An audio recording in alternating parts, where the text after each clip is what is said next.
This is AM 620 WSNR, Jersey City. Hello, and thank you for listening. If you like our programming and have ever thought about hosting your own radio show, we would like to tell you how you and your show can become part of our radio station. With today's technology, it is much easier than you may think. To find out how, please call FJ Hankel at 516-431-6662. That's 516-431-6662. Again, 516-431-6662, and learn how you can become the host of your own radio show.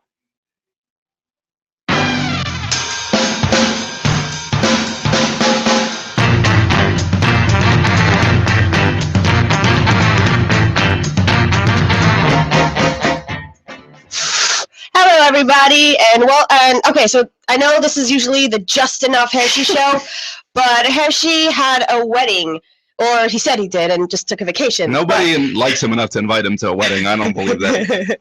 So today I'm going to introduce Z. He's here. So tonight is a Just Enough Z show. No. Okay, if anything, it's Just Enough Heshy. Take it easy, Z. And so yeah, we have a guest. A very special guest, actually. Romeo, right? A real professional. Romano? Well, I'll tell you, Heshy, first of all, thank you for allowing me to sit in this seat, with the fanny right here in the seat. And I'll tell you, this is a pleasure, and I hope it's not the last time, because we're going to have a good time tonight. And by the way, Esty, lay that phone number on all the guys and gals out there, because I'm curious as to how many calls. I want to know if I can connect with that famous Heshy audience, whether Esty and Z and myself, whether we can come into your living room, come into your bedroom, whatever the case may be, and you find a place for us. Can you do that until 9 o'clock? Then after 9 o'clock, you can go about your business. I'll be happy. You're going to want to say this number because there's a lot to talk about Okay, today. Fine. So let me just mention, this is the Just Enough Heshy show, even if Heshy's not here. All right. We are on Monday. We're on Monday and Tuesday from 7 to 9 p.m. You can catch us on Facebook, hashtag Twitter, Just Enough Heshy, Heshy spelled Heshy. We're also live on YouTube. You can see, our handsome Ralph and Z. Oh, you're going to pay for that one later. What? They give you a compliment. How is this bad? Anyways, if you'd like to advertise with us or just shoot us an email, you can reach us at justenoughheshy@gmail.com. If you'd like to call in, you can reach us at 718-303-9090. Say the number again. They're going to need it. Really? 718-303-9090. That's a good number to remember. Use that all night long. We'll be here until 9. Now, let me open up, guys, and let me talk about something that's been very, very much in the news. And when that freak, when that nut job, when that loose cannon, and I'm being kind, when he went into that church last week and he took out 9 parishioners in a very historic site let's down there in South Carolina. Some people hadn't even heard. Well, that's what I'm doing. That's what I'm doing. But no, that's no big deal. And by the way, we're not gonna bash my girl here tonight. Esther's gonna be able to say everything she always wanted to say. Here's the deal. When that white supremacist, when that man, that unhinged individual. How do you know he's a white supremacist? Well, because after his manifesto, now that we're able to see what his background was, they've linked him to a couple. He was hell-bent on getting rid of a few African-American people. And I was mentioning how historic that site is down there in South Carolina. Martin Luther King preached in that church. Really? We had, it's just a very, very, it's not very, it has traditional underlyings, but there's a certain sense down there of a great deal of progressive attitude that you would not expect with the Deep South. It's a very cosmopolitan kind of a town, but with an underlying things of old school racial bigotry. Definitely. And when they're flying that Confederate flag, and this is very a point of controversy we'll hit on later, when they're flying that Confederate flag, and they use that flag as a symbol. Well, we have a problem. We here in the Northeast, we have a problem with it. He was 21, right? 21-year-old kid. Oh, I don't get it. I feel like this generation is more accepting. Why? I don't get where he got it from. Well, there's a certain thing about the millennials. In a way, they're more accepting, but what the liberal way, the progressive way that we think, the fashion in which we conduct ourselves here, not necessarily so, Est, in the Deep South. Yeah. And if you go down there, you'll see whites and blacks getting along beautifully. But like I said, there's some kind of an underlying idea down there of separation. And this goes back far, far back, further than the 60s, much, and that's why the Confederate, and you know why, Z, that's why the Confederate flag is still flown. To me, that Confederate flag should be put in a museum for people to come look at it. Yes, it's part of time. It doesn't have any place in today's time, and it just promotes more racial indifferences. That's what I think. But I'm not about to pin all our hopes there on a stupid flag, because that's the controversy was, I swear, these murders just went down, and Mr. Obama, our friend in the White House, the first thing that he came out with, not solace so much for the families, not that just being an ordinary guy, a nice guy, and just saying, you know, we pray for the families, I feel for the families. He used this as a platform for gun control. No sooner were those people, those dead bodies, taken out of that church in this terrible fashion. He was in front of the public saying, well, once again, here was his words. Once again, I have to sit here.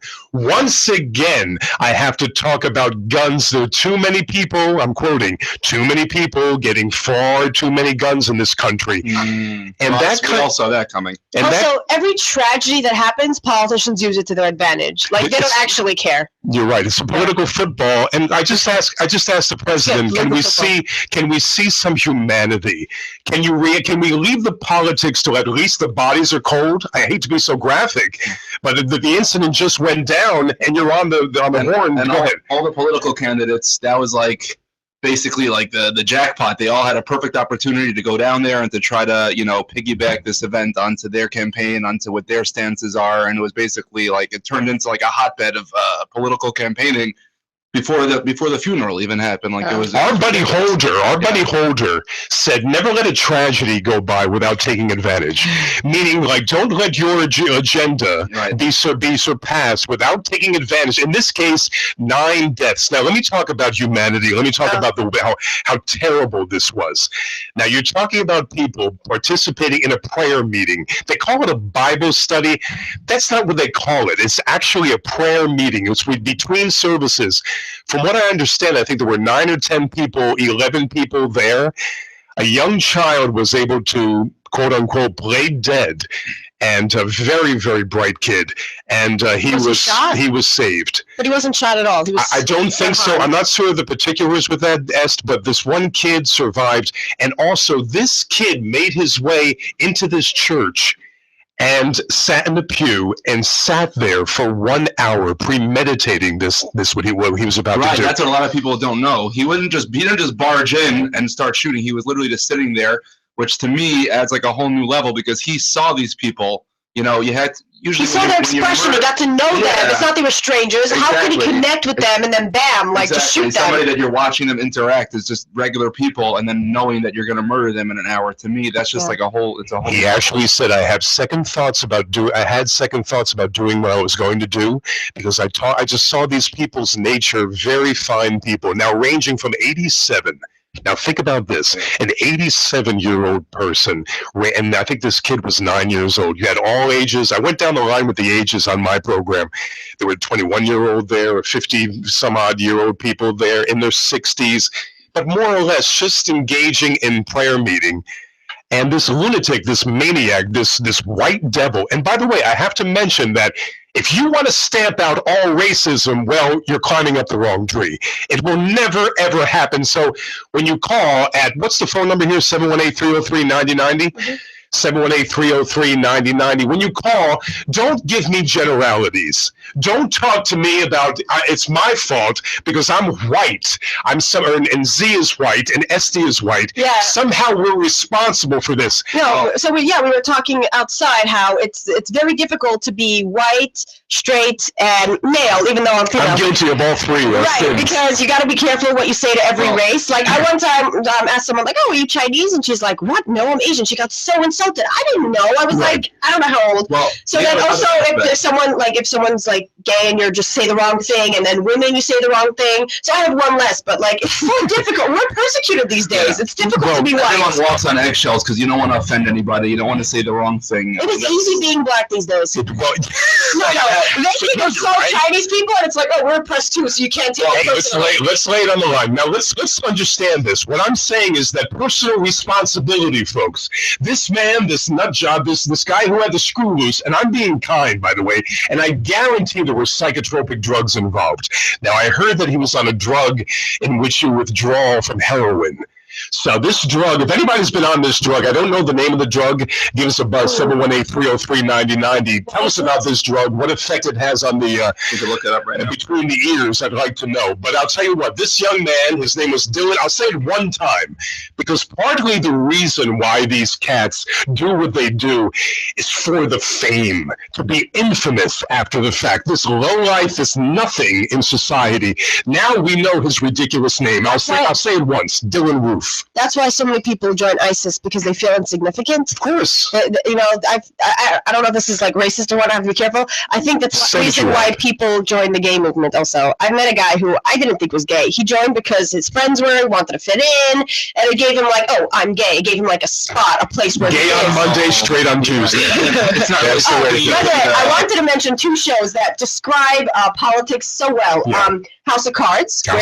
You never saw it? Yeah, I did. He manipulates his way up there, and Veep, which is the vice president. You have to see. She's sitting there thinking, are we pro-abortion or are we not? Okay, if we are, what do the people want to hear? Like, she doesn't care two whits, but like she's just deciding based on what's going to get her like reelected, which is crazy. And, you know, you're listening to the Just Enough Heshy show. This is Ralph Romeo sitting in for Heshy. I have Esty and Z here, my counterparts, and we want you to give us a buzz at 718 303-9090, 718-303-9090. And again, I'll tell you, if you see this kid, he had what they say, Z, a vacant stare. Now, if you pull him up, I think they took him. Yeah, he looks like the kind of guy that would be a serial killer. And you know what? You know, if you looked at Ted Bundy in his day, Ted Bundy looked like the guy next door. Good-looking guy. So you can't always judge. But in these days, sound ignorant, but who's Ted Bundy? Ted Bundy was a mass murderer back about 25 years ago. Was he worse than Jack the Ripper? Well, the fact is, by the way, Jack the Ripper. Now you notice how you know that name. Yeah. You know that name because he's famous. Exactly. See, this is what we do. That's why I'm going to. He had a catchy nickname. If anybody knew his last name, it would be like Jack, whatever some British last name is. You know, right. Smith Child, son the fourth. Nobody. But we're obsessed to a certain point. I guarantee this guy will. And you know, by the way, they have the death penalty in South Carolina. How often they use it, I'm not sure. South Carolina, I thought only Texas. Well, if anyone, now you may check that out. I think I'm right on that. If anyone was a candidate for now I'm not for the death penalty, but I'll tell you what, had my family been taken out in this horrific, barbaric fashion, I may change my tune. Now, the idea also, this is immediately after the shooting.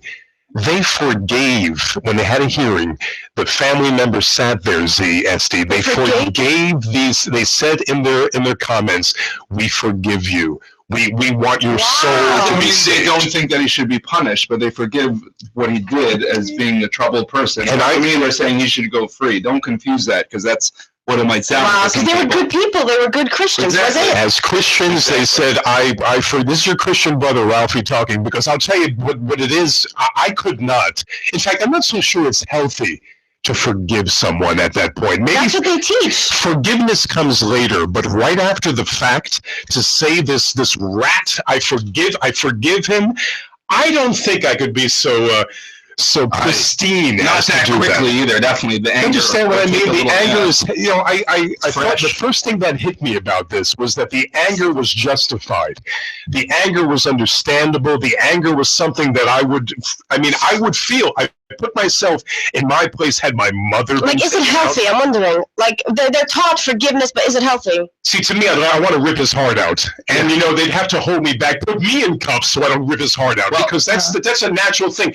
Maybe afterwards, when I came to my senses, but at that point, I'm kind of manic. Exactly. Well, I wanted to add something to what you were saying before about how they're, you know, apparently because we're white and we're male and all these other things, but we actually have another component that actually helps us connect in a little bit more of a way. is that we're Jewish. Oh, right. We got that over you. I'm so sorry, Ralph. It's not over. It's not anything. But the point is that we guys be like, oh, we're persecuted. You can't do this. You can do that also. It's not a joke though, because we're people that can understand what it's like to suffer from some sort of racial division or racial hatred. Still being white. We had somebody that was literally trying to murder all of us only 60, 70 years ago. So we could definitely understand and kind of relate a little bit to what it must feel like. And we should be a little bit more, emotionally connected to them and understand what it must feel like to just have people hate us for no reason other than something that we were born into. So why do you identify to a certain extent? Exactly. So let's take, we have an important caller. All right. Let's grab a call. Hold on, this is the Just Enough Heshy show. I know he's important. I'll tell you. You can call in at 718-303-9090. Hello, you're on the air with Ralph. Hello, Ralph. This is Heshy. Heshy, I'm sitting right in your seat. I feel like I'm kind of, and I look at the YouTube and I wave because we're also on YouTube. And Hesh, it's interesting to have you on the phone and me sitting in the studio. How you doing? How does it feel like to be a guest on your own show? Well, it feels good, but you know what? I made that seat nice and wide, Ralph. Can you finish it? I put my little fanny in here. Yes. That's right. I'm very happy you took. I appreciate you took over me, and so far, me and the boys in the car love the show. Too bad you're not announcing the ad so I can get paid. We're actually going to do it in an organized manner, not just every random time. We have it every half hour. Stop. Yes. I'm on vacation tonight. I gotta get paid. Okay, we know we're gonna do those spots because without those people, we're not on the radio, right? You know, I was so happy that once he can't dictate. Damn, he calls us out. I was calling from the deep. Hang the boss. Not today. Hang up. Oh, that's my job. So, He's gonna kill me. He's gonna fire me, and I'm not gonna be here next week. Hesh, had you spoken? I know you hadn't spoken about it. What do you have on your mind tonight, so we know where you stand on this issue? First of all, I love you, and I disagree with you. There's no such thing as forgiveness. Hate, kill the man, cut him up into little pieces, and when I'm finished with him, I like to chew him like a little dog. You can do that. You're accountable? Tell us how you really feel. Go ahead. Well, anyway, guys, you have a great show. I love you, and now to our future shows, we have a couple of guests who will not do forgiveness tomorrow either. All right, Hesh. Thank you. Thank you so much. I love you. Good luck, everybody. Love you too. Love you too. That's my buddy Heshy. You're listening to the Just Enough Heshy show with Ralph, Romeo, City and SD and Z. Oh no, Heshy's gonna be so mad. So here's the other. I forgot the quote of the day. Oh wow. The quote. Please of don't the hate day. me. Oh right, remember he does that? Yeah. Everybody tunes in for that quote. Let me tell you. Okay, fine. So I'm gonna. This is actually kind of pertains to this. I don't know if we agree. Compassion. May we not succumb to thoughts of violence and revenge today, but rather to thoughts of mercy and compassion. We are to love our enemies that they might be returned to their right minds. That's his quote that he made up? No, I didn't make it up. No. I mean, that's the quote it says that. That's the quote that he wanted us to talk about, and then he calls in and says how we should chop him up into pieces and so we don't get forgiveness. I'm very confused. Well, there's a man that runs on emotion, and that's what I'm saying. That's what I'm saying to you. Oh, he's saying that we should love them so they might, return to their right minds. So after they kill 9 people, but okay. We love them, but something, to rid ourselves of this guy would probably be the best thing in the world. And this is Uncle Heshy, you mean? No. You know what? Yeah, I'll tell you one thing. The gun control has been raised. The Confederate flag has been raised.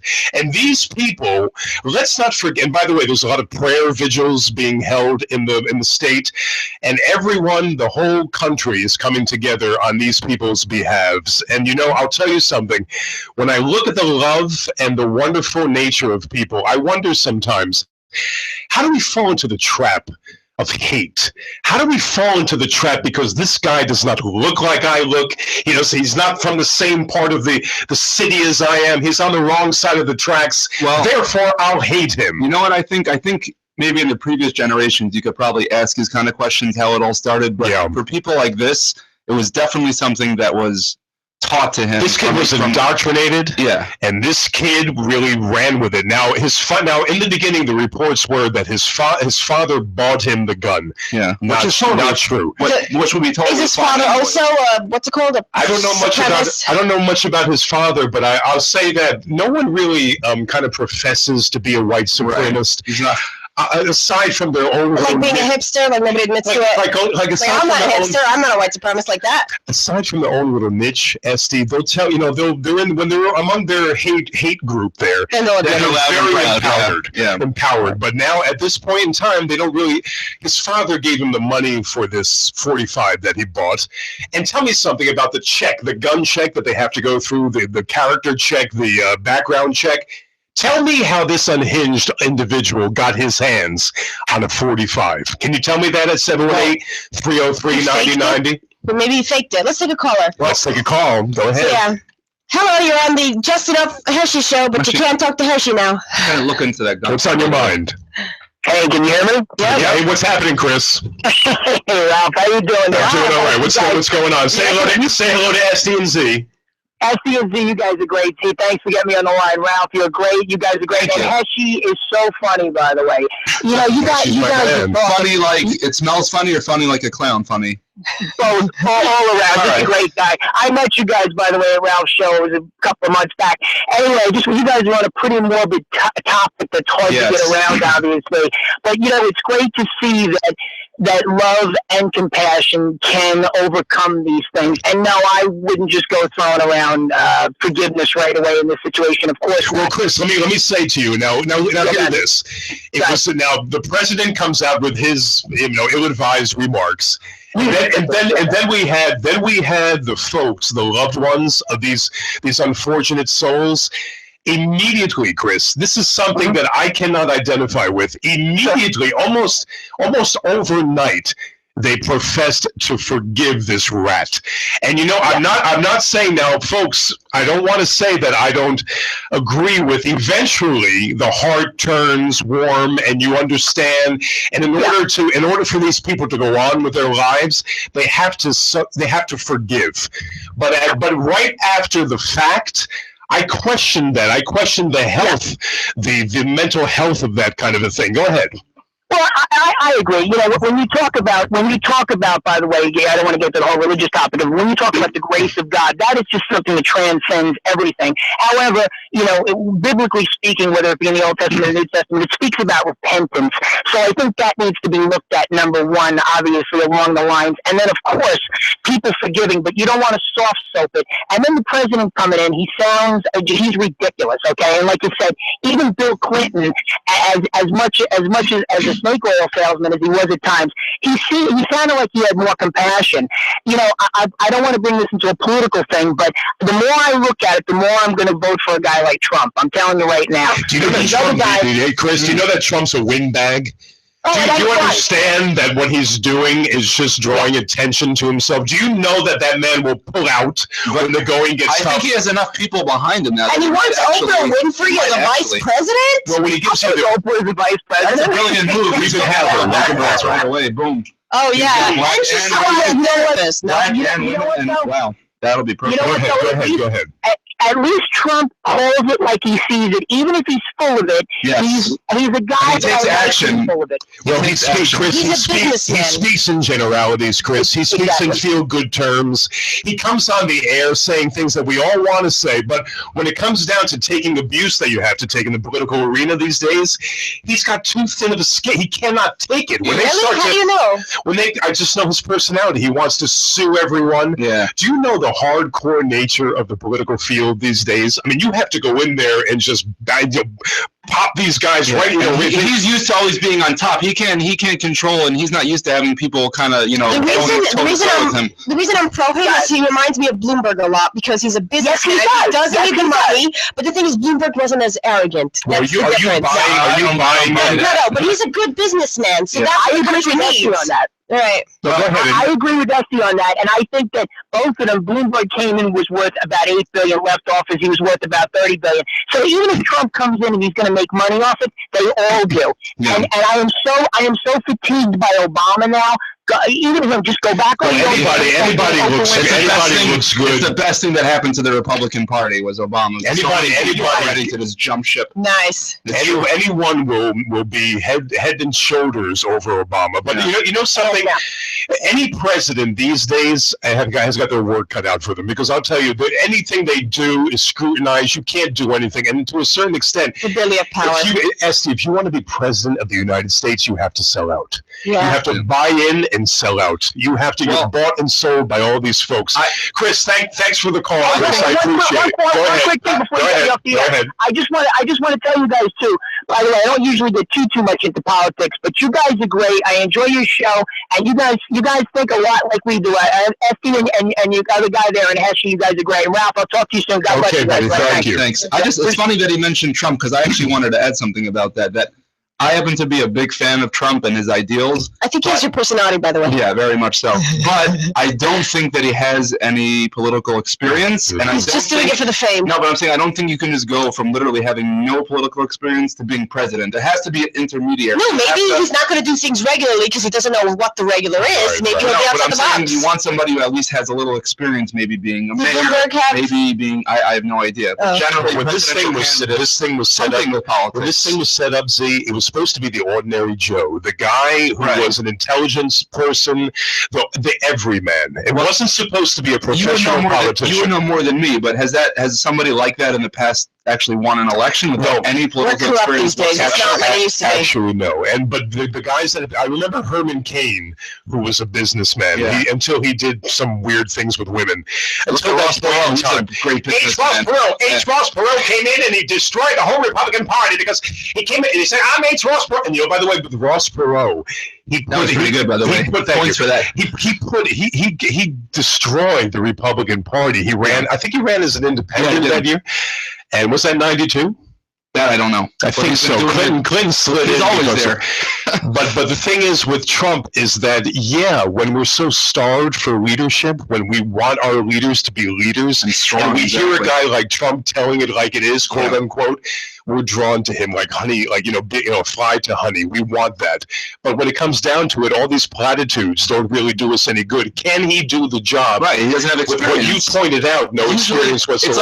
There's always impeachment, right? In case he really messes up. Strategy. It's like you're getting married, but there's divorce. It's an option. It's the same thing with basketball. Okay, there's a lot of times a basketball player, he wants to become a coach, and he goes straight from being a player to a coach within a couple months, and it just doesn't necessarily work out because you have to have a little experience. You have to be. Do you think you need experience to go into politics? You don't think you can figure it out? Not to go into politics. Do you think you can figure it out on the job? Let's say right now you became president. No. Okay, so then he can't do it either. Thank you. But I'm saying generally you want to be an assistant coach, you want to be a broadcaster, you want to be a media, you want to have some sort of experience with what you're doing before you just dive straight in from. He has literally no political experience. Generally, people that are running for office, they're a senator, they're a mayor, they're a governor, they're something, a councilman, whatever Obama was. I don't even know. He's just a rich business guy. I think maybe next term, if he actually gets his act together in 4 years and tries, to maybe get some experience, I would vote for him. Just off of his ideals. There's a thought that we want a businessman to run the country. Yes. Yeah. We've had it with the politicians. Was he rich originally, or did he make it up? His father was very wealthy. So that's why, I don't know, I'd want someone who from the beginning was able to work his way up. He was making money out of money is not such a big accomplishment. He's a very accomplished guy. He actually went to the poorhouse 4 times. Now, when I'm talking poorhouse, I'm not talking welfare. I'm talking about he lost a great deal of money and made a comeback 4 separate times. I know that. Why did he lose? Wait, he lost 4, but isn't that 4 investments or something like that? Wait, should we? What's the one poor investment in America? If you're playing the game that he's playing, you're bound to make a miscue once in a while. He's the only person to ever lose money with the casino. That takes tremendous talent because it's basically a license to print money, and somehow he managed to screw that up. I'm not scared now. When he throws, and by the way, my good friend Rich, who I know is listening right now, pointed out to me that when he fails in business, he sloughs it off. He puts it on someone else. He doesn't want the Trump name tarnished. He says, it was this guy's fault. It wasn't my fault because I am the great heralded Donald Trump. He can't be president then. But I will say something about the blowhard Trump. And I have to say that because when he throws his $9 billion in my face and tells me how wealthy he is, I say, you're not going to get my vote. Take your wealth and stick it. And, wealthy in of itself isn't something to scoff at, Esty, but I will say this. When you have it, when you have a big wad in your pocket and a huge bank account, keep it to yourself. We know what you have. We know you're. I hate that. People are always like, "Oh, I have a Lexus. Yeah, I drove a Bugatti." Like, do they not realize that when they're bragging about all the things that I know they're bragging?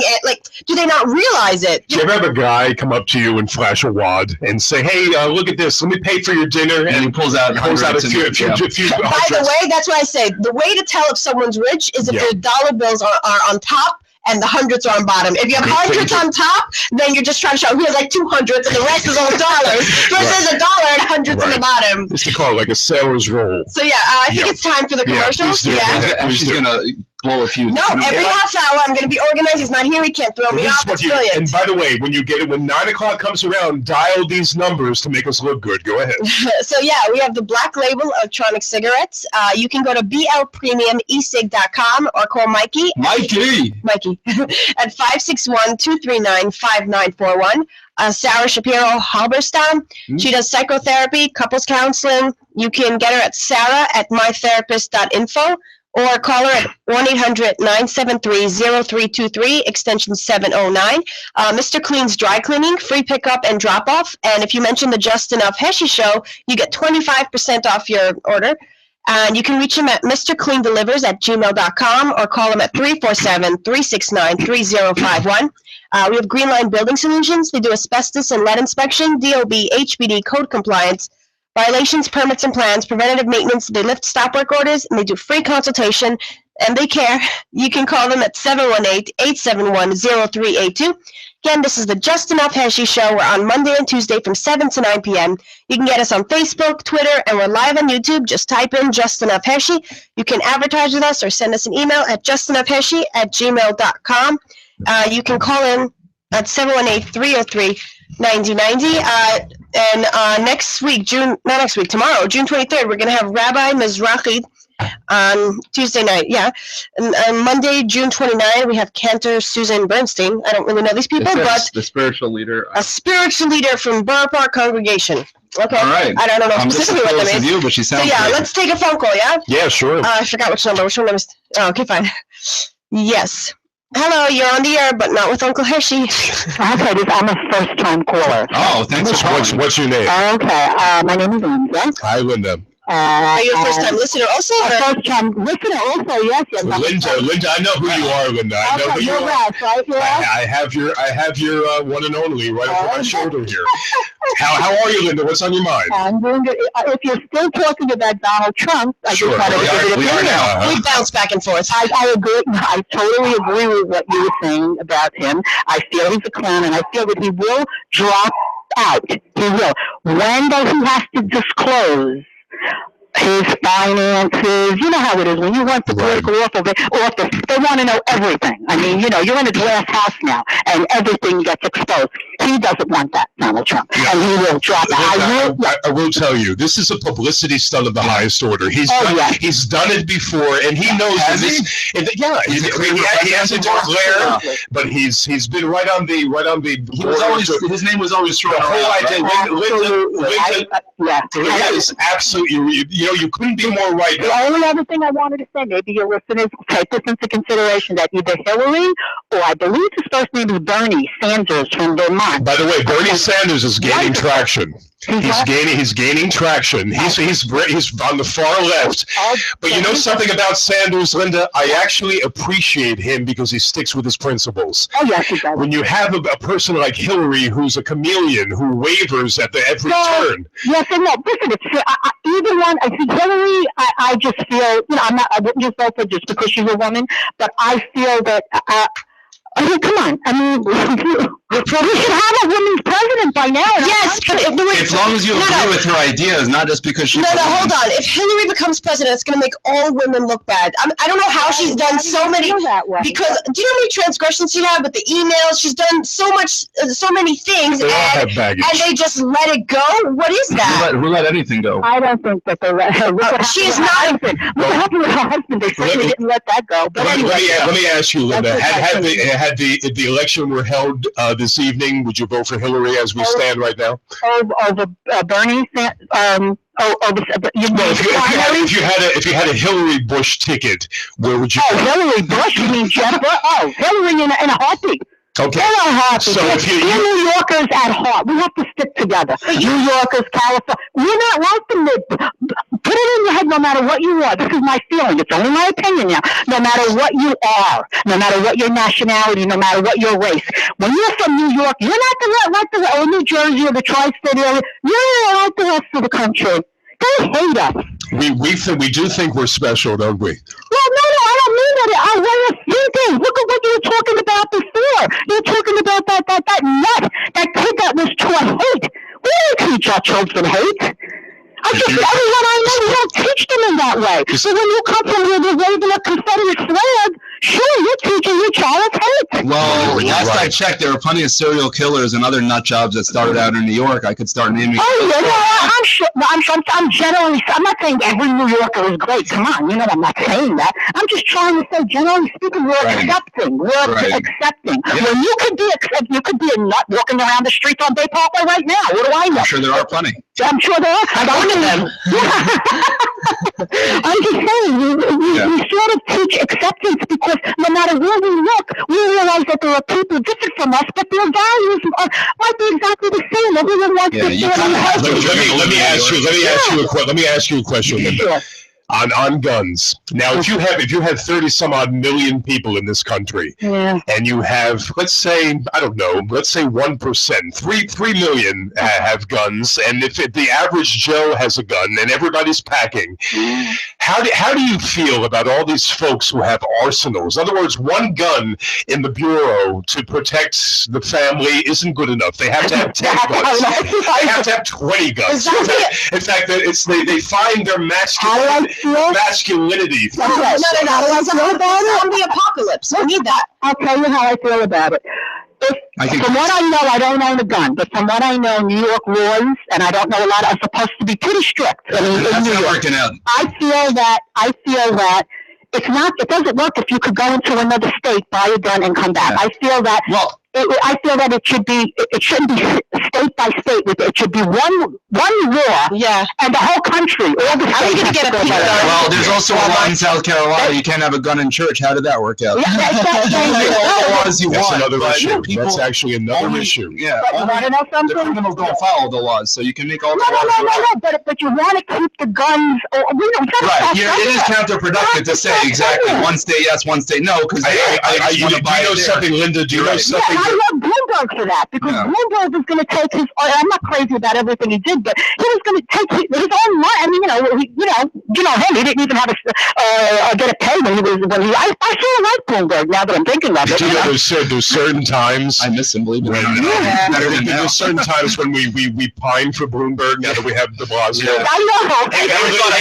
Linda, I never thought I'd appreciate it very much. I could talk to you last forever, but I got to go cook. Thank you, Linda. Okay, thank you. I appreciate it. I never thought I would say those words. That actually makes Bloomberg a little bit. I'm saying I never thought. What's your idea of a businessman running the? I mean, by the way, you can't. The whole. I won't put the whole blame on de Blasio. In fact, I like de Blasio in many ways. In fact, if you just hear what the media and what they say about him, if you listen to talk radio, and you hear what is expounded about de Blasio on a regular basis, you're just going to be a parrot and say, "Yeah, I don't like him. I've heard he does this. I've heard he's so far to the left."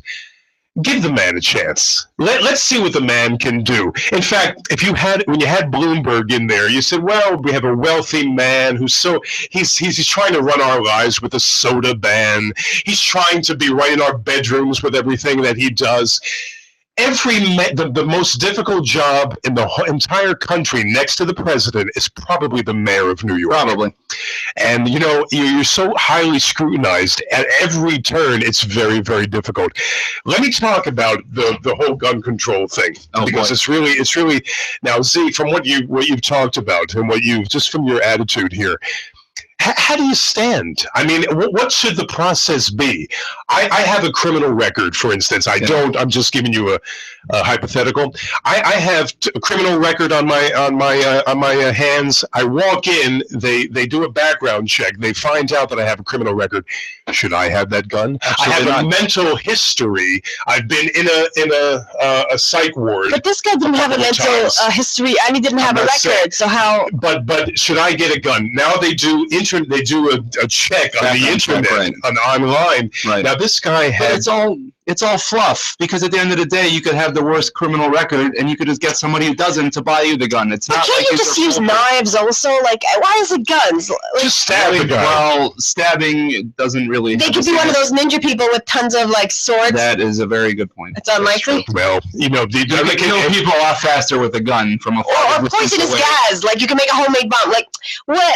I don't think it's guns per se. If let's say there's no guns, they'll figure out how to kill people. No, you know, It's also true, but Like it's easier. Okay, so it makes their job easy. Yeah, so it makes their job easier, but they're still going to get it done. So you want to make them put in a little effort to take away the When guns. they tell me we want to stamp out racism, what kind of an esoteric idea are they trying to portray? What are they saying to you when they say we need, when a leader goes up there on the podium and he or she says, I heard Hillary speak, and when she speaks, she's reading off of a page. It's terrible. Get a few elocution lessons, Hillary. Do me a favor. But when they go up there and say, here's the gist of their speeches. Yes, we need to obliterate. We need to completely destroy racism in this country. How exactly do you go about doing that? It's the same thing with the guns. How can I get into your heart scene and know what your feelings are towards other races? How can I do that with you? There's no way. No. So in a free society, every once in a while, we're going to get some crazed individual. What's that? Lie detector? The lie detector was a rhetorical is... question. But my question is, why haven't they discovered a better lie detector? Like, come on, it's 2015. They should have figured out a better one. No? We'll get right on it. Give us a ring at 718-303-9090. You'll get right on board. Listen, I'm only 30 years old. I haven't been alive long enough to really know, things that have happened in the past. I do know that in my brief time in this earth, unfortunately, I've been privy to hearing and seeing and witnessing many of these mass shootings. Ever since I was little, I actually went to high school in Denver, and I was there in the same city when the whole Columbine thing happened. I remember our whole school was in an uproar because, a school 5 miles away from us, there was a school shooting. And I remember it was the same exact song and dance. What are we supposed to do about gun violence? Something has to be done. There has to be changes. And guess what? Here we are. It was 16 years later, and every single time there's a mass shooting. The one in Massachusetts. What was the one? Where was the one again 2 years ago where the guy shot a bunch of little kids in the school? Where was that again? Boston? That was in Connecticut. Oh. It fades so fast. Kind of just exactly, and it's the same song and dance. Yes, we need a change. We need a result. At the end of the day, there's nothing you can do. People will kill. People will die. It's nothing will happen. The bad people that want to get guns will get guns. The good people, which is why I believe that the good people should have guns, but that's a whole nother. The only thing you can do is just educate people more and get, you know what? You should get permission to have children. Hey, in a free society, what do you do? What's his name? Sandy Hook. Thank you. And the guy in the movie theater in Aurora, I don't know what it is in Colorado.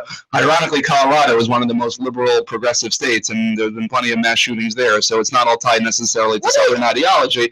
But the point is that it's the same song and dance every single time. Like, maybe people should need permission to have kids. I feel like if you could just have, like, bad parents not having kids, no shootings. Hey, when you go into the movie theater these days, is it somewhere in the back of your mind? All the time. That some crazy individuals back there? Especially when it's like a theme movie, something with like a real strong, when it's like a Marvel. Right. When you have these fans that are like trying to act out, or maybe, it wouldn't happen in like a kid's, I would hope. But I'm saying something with like Batman or something like that. I don't know, it seems to bring out the worst in people. It's okay. I would duck. I would just know how to escape it. I would hear it. I would notice. You'll never have to get. Okay, let's take a phone call. Yeah, please do. So yeah, this is the Just Enough Heshy Show. We're on Monday and Tuesday from 7 to 9 p.m. You can call in at 718-303-9090.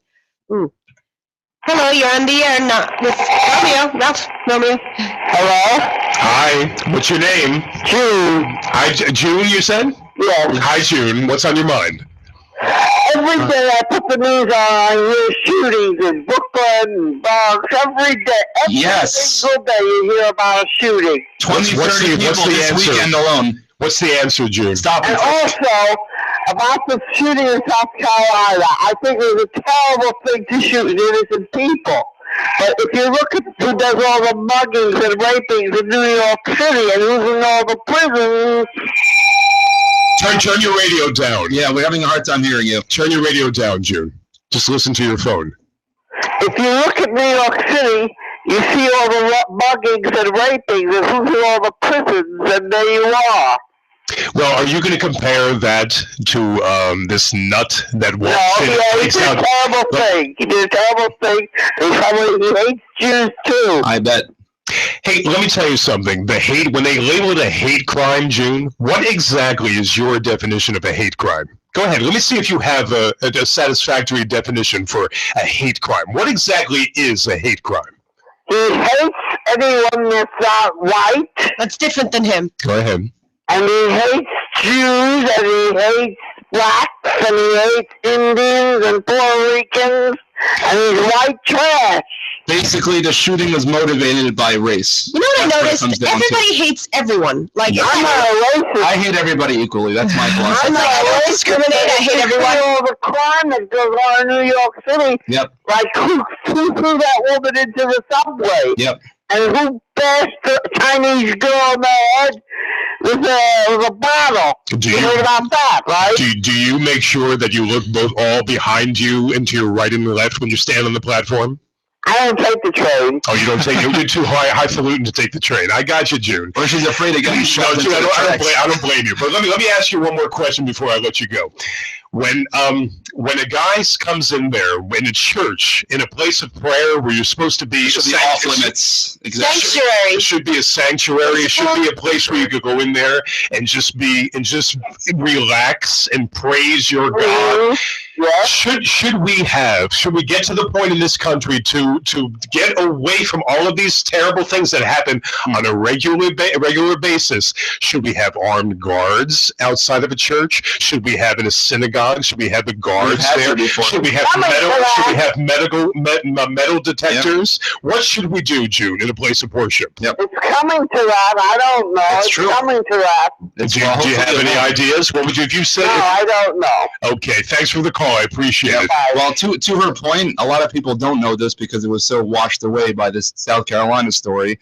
That in Detroit over this weekend, a guy, probably, I mean, they don't really have all the details yet. They're still trying to find him, but it was probably gang motivated.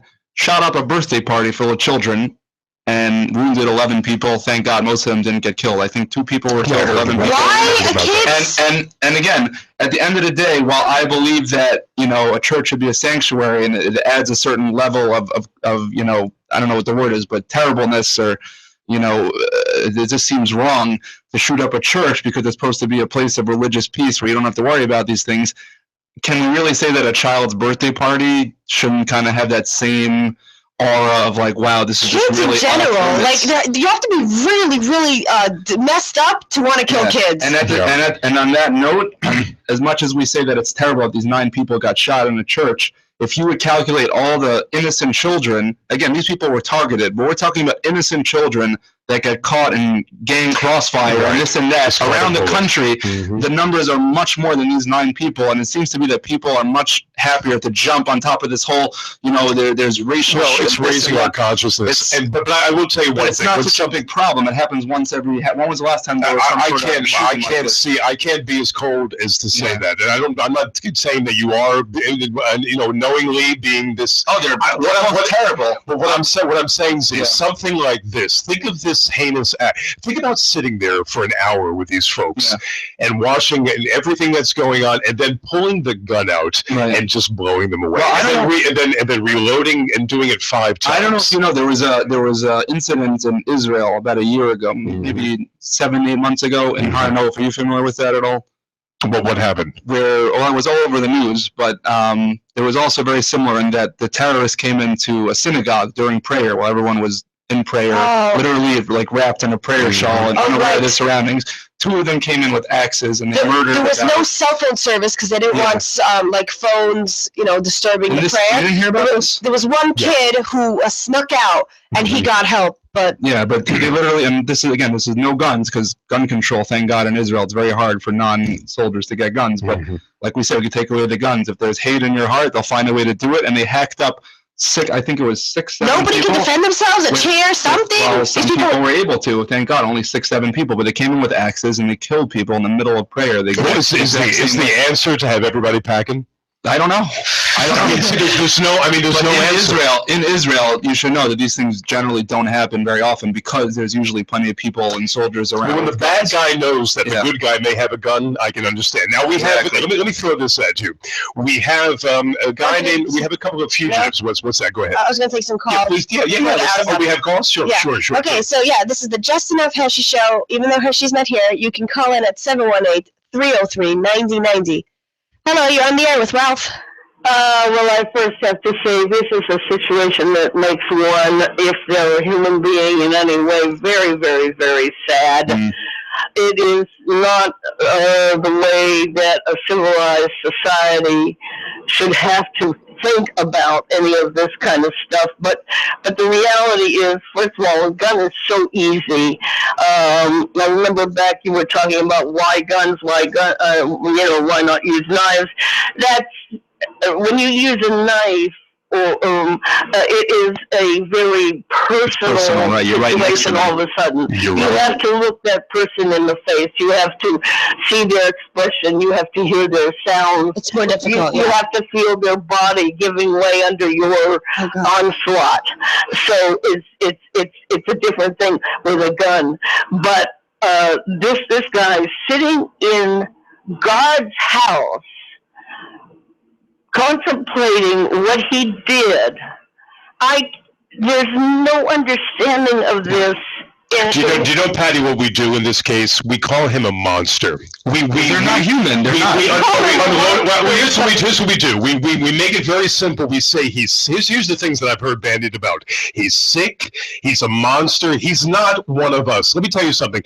That kid was a little boy of 10. That kid was a kid of 15. He had a mother. He was weaned, just like you and I, everybody in this room. And something happened to unhinge this kid in this terrible fashion. Let me tell you something. That kid is, in a certain sense, made of the same stuff as you and I. But something happened within. I believe that it's chemical. I wanted to bring up another point about Hillary. Everybody seems to forget this one thing. I guess because they never sort of proved it necessarily, but I believe, and I think most of us believe, that Hillary is guilty of murder. What? In the Foster situation. Yeah, you know what? I'm not going to take it there, because I can't really have the facts for that type of thing, Patty. But I will tell you, you know how I vote, Patty? I look at the individual and I kind of judge as to whether he or she is giving me a line of baloney, or is he actually giving me something that I can hold on to.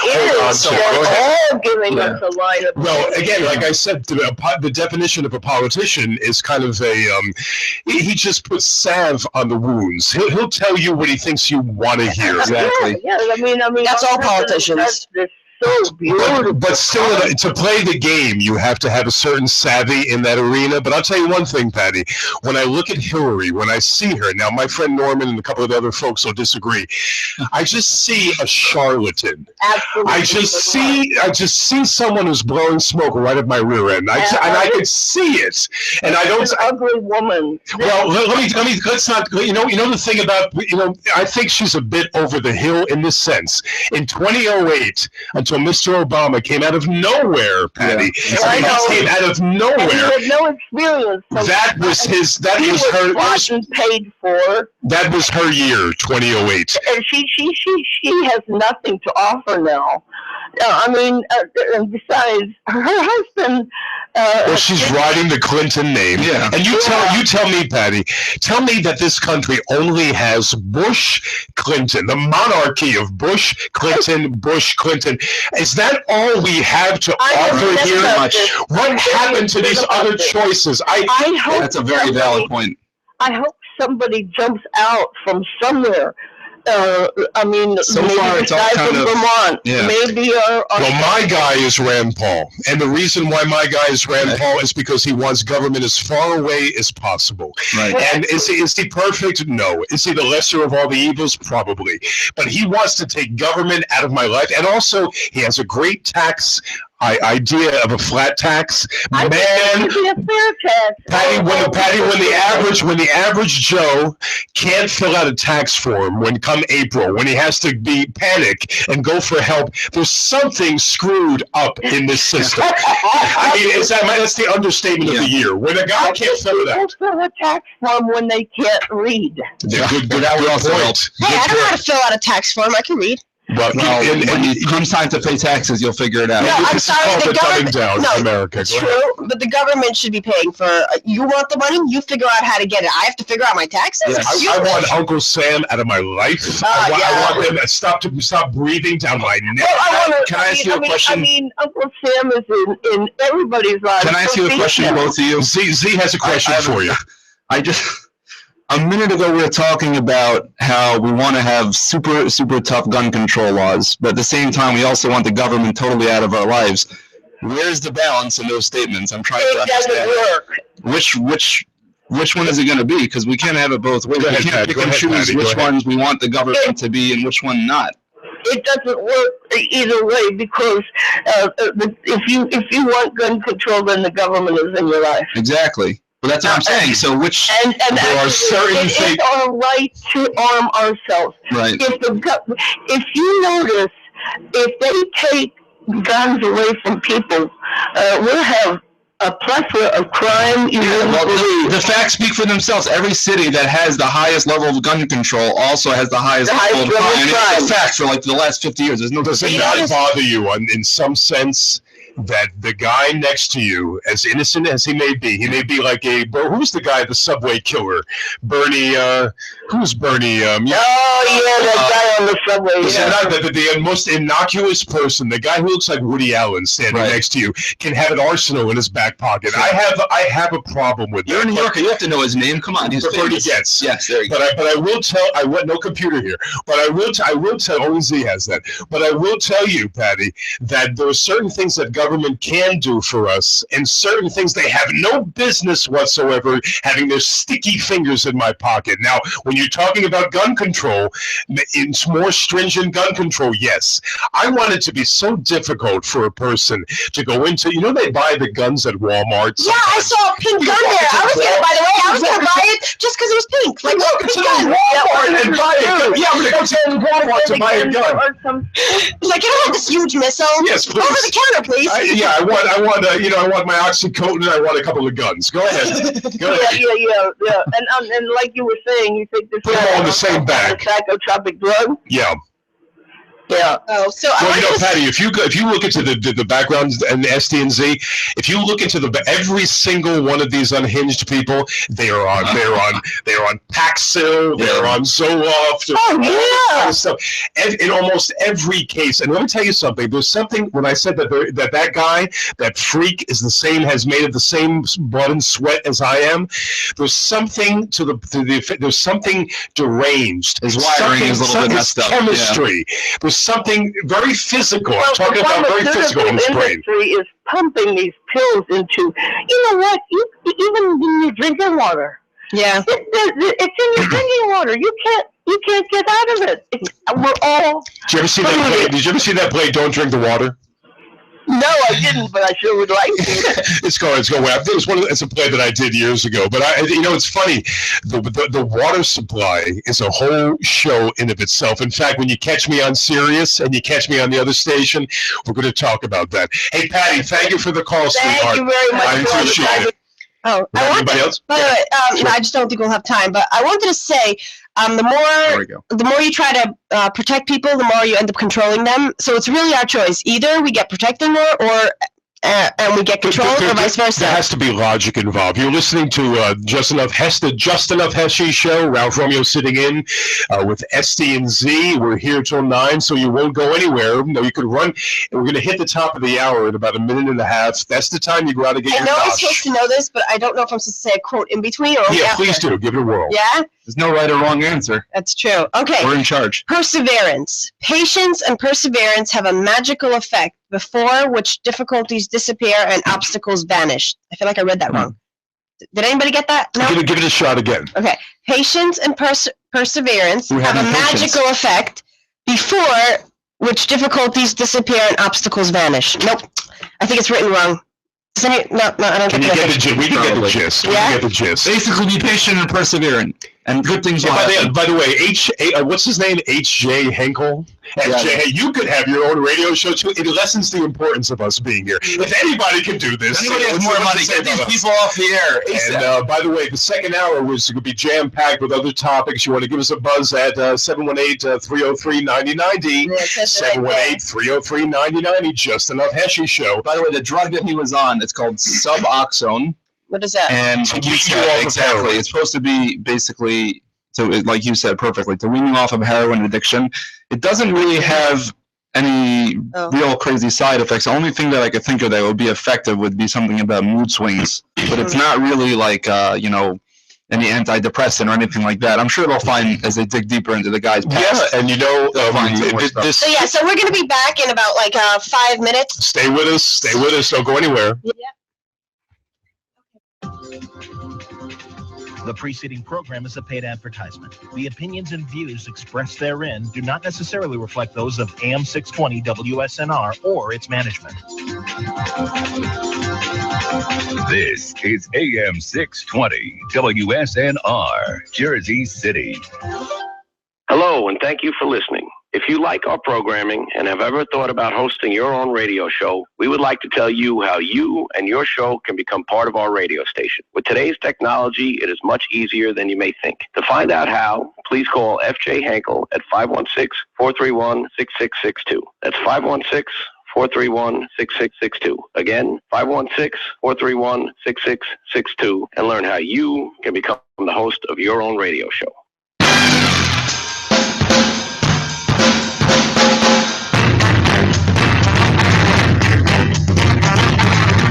I'm digging that theme, I'll tell you that. That is a real, I have to say one more time, Z. I said this to Heshy the last time we spoke.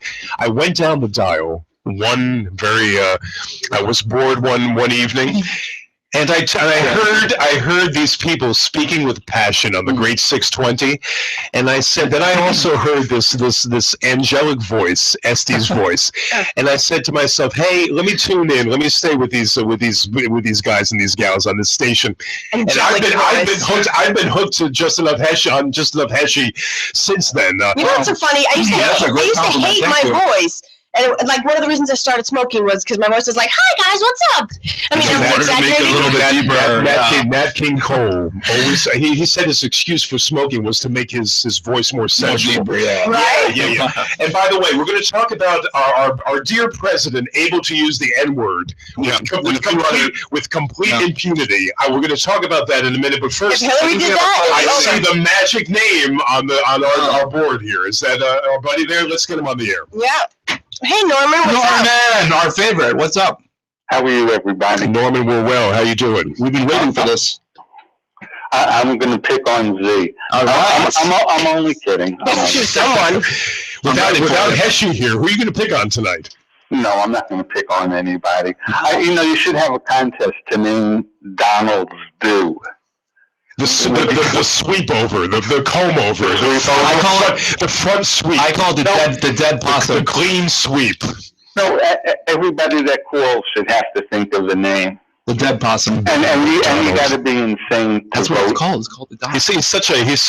He has to throw his $9 billion in our faces. You know what, Ralph? Yeah. It's not even worth talking about, to tell you the truth. It's just a joke. It really is. And you know who our guy was. I'm not. Ralph, I'm not a fan of Hillary Clinton. Yeah.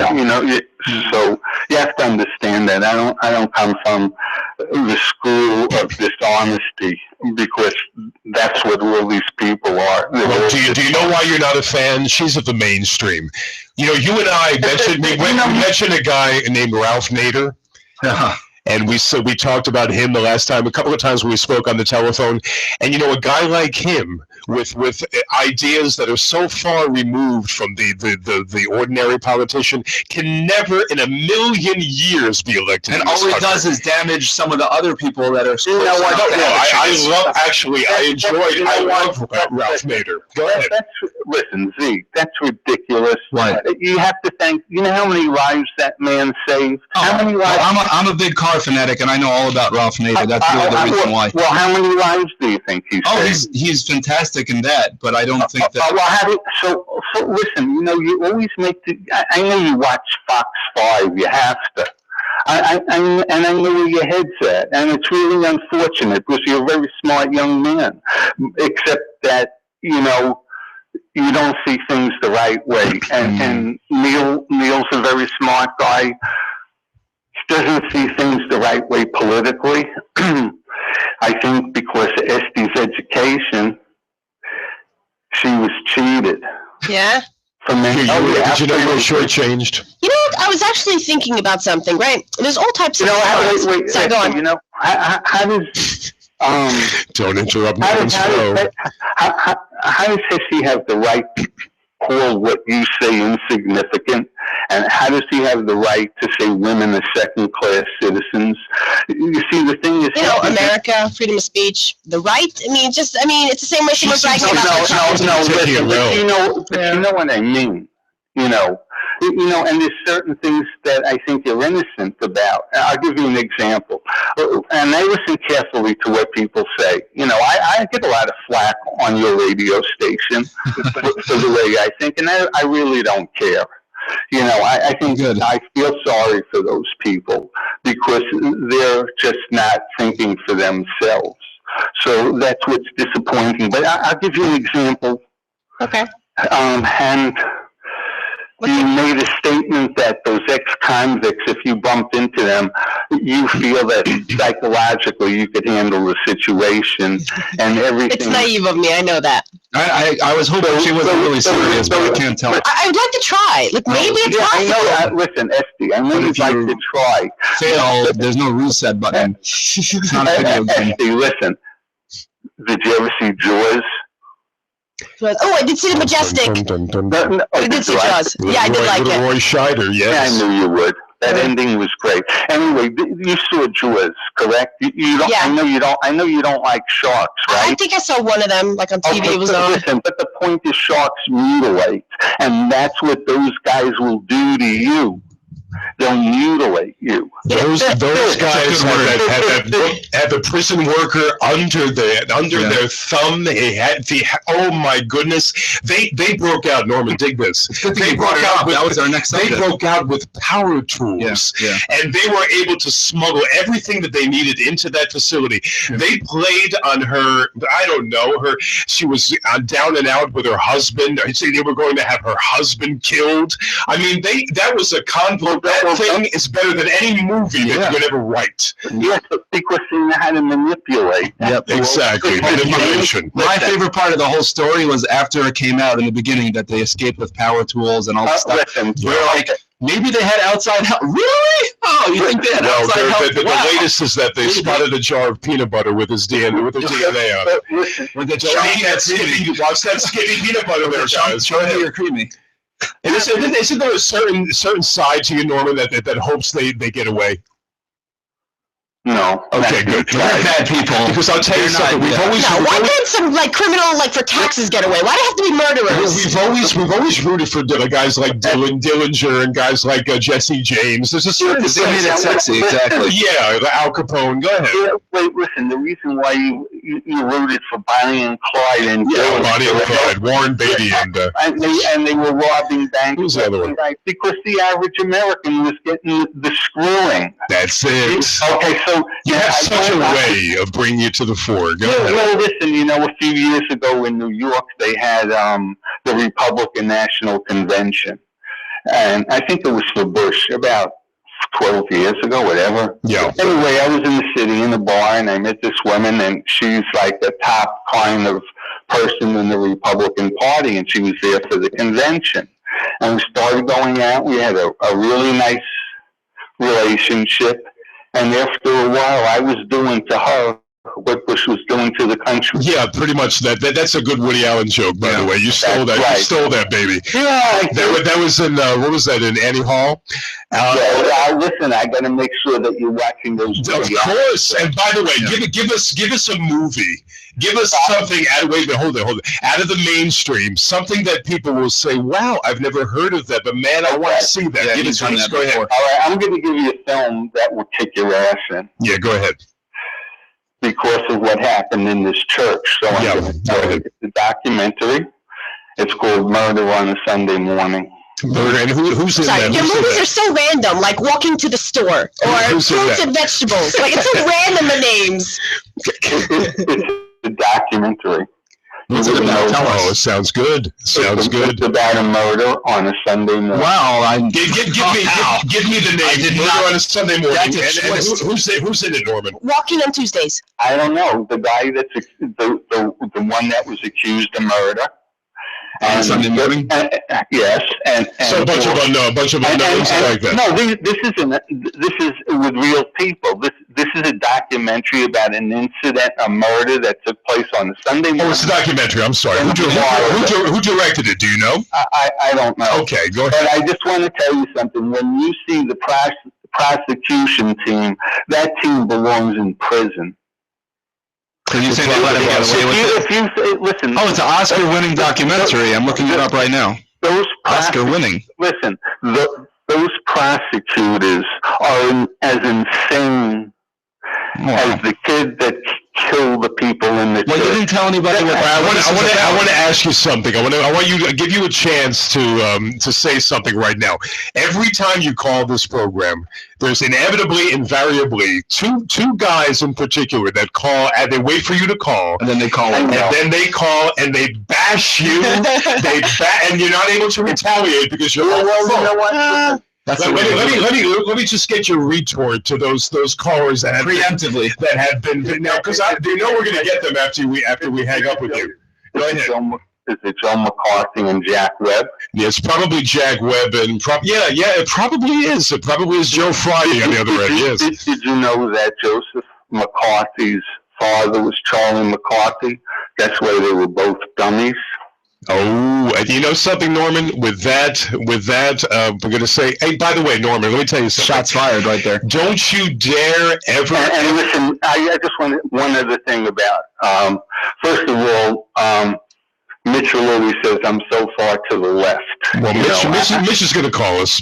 I know. But listen, I like Michael Moore because he's a good person. And, if Mitchell's going to say, I'm so far to the left, well, Mitchell's the kind of guy, when he has to fly by airplane, he has to make sure that the airplane has two right wings. Norman, thanks for the call, man. I appreciate it. That's the great and I have nothing against Mitchell. He could say whatever. And by the way, the thing is, we don't have to. I will object to only one thing that's brought up about me. Yeah. Which really gets me angry. Go ahead. When their sleaziness comes out and they think I'm trying to seduce SD. Okay, so that's a good one. Because you know something, when they can't get you on pure substance, they'll go to that. You're right. You know what? They think that, when you're an adult, a real adult, and people are putting your trust and you want to help them, you do the right thing and you help. You're not like, this kid's really sick. It's the same thing as these priests and the rabbis. They prey on the weakest people. So Norman, we gotta take other callers. We have a movie suggestion for you. We think the movie Minions is coming out on July 10th. Is right up your alley, and you would have a riot in the theater. Minions, remember that name? Check it out, Norman. Remember that name, Norman. It's right up your alley. By the way, I'm looking into this movie that you're mentioning.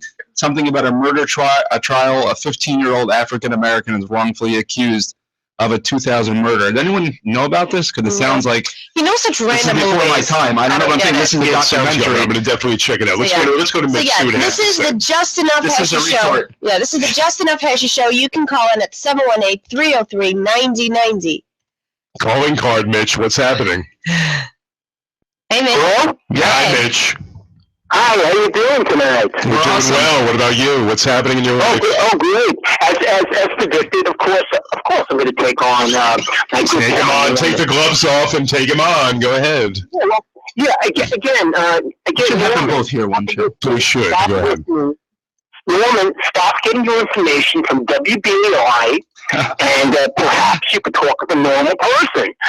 Michael Moore, who says is a nice guy. This nice guy, who, by the way, walks around in that snobby shirt and that stupid cap. By the way, Trump might have problems here, but I haven't seen Michael Moore take away a few pounds. Yeah. I mean, you talk about being fat. Let me tell you something. The guy should do something about his weight and his brain. All right, let's talk about something else. Mitch, let me ask you a question. Yeah, going after someone's weight is just a cheap shot. Let me ask you a question. Wait, hold it, Mitch. Mitch, hold it, Mitch. Hold it 1 second. It's a two-way conversation, but it's a four-way conversation here. Let me ask you a question. The president comes out with the N-word.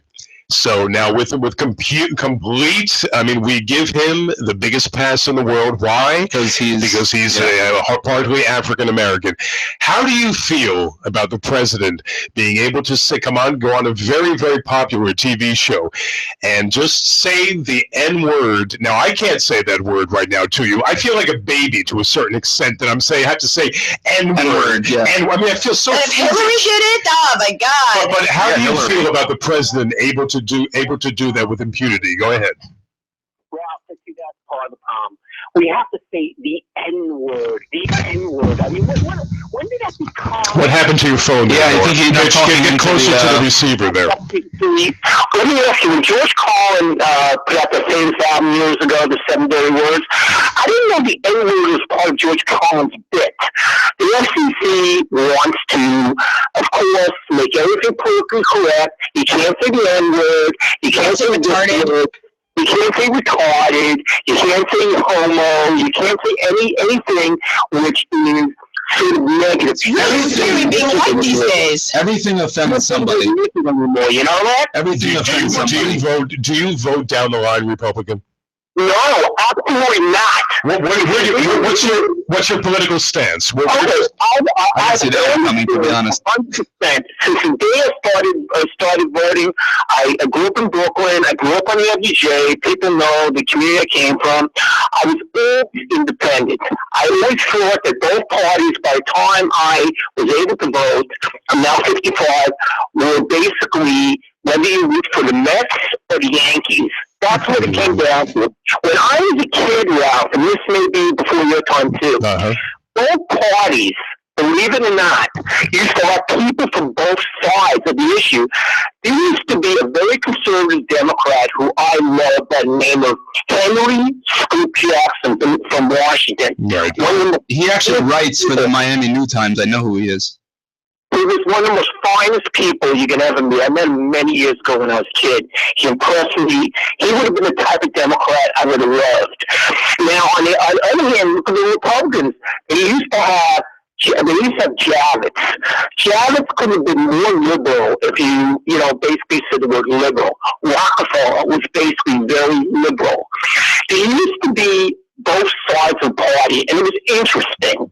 You didn't have a situation where everybody in the Republican Party to the right, and only people in the Democratic Party were to the left.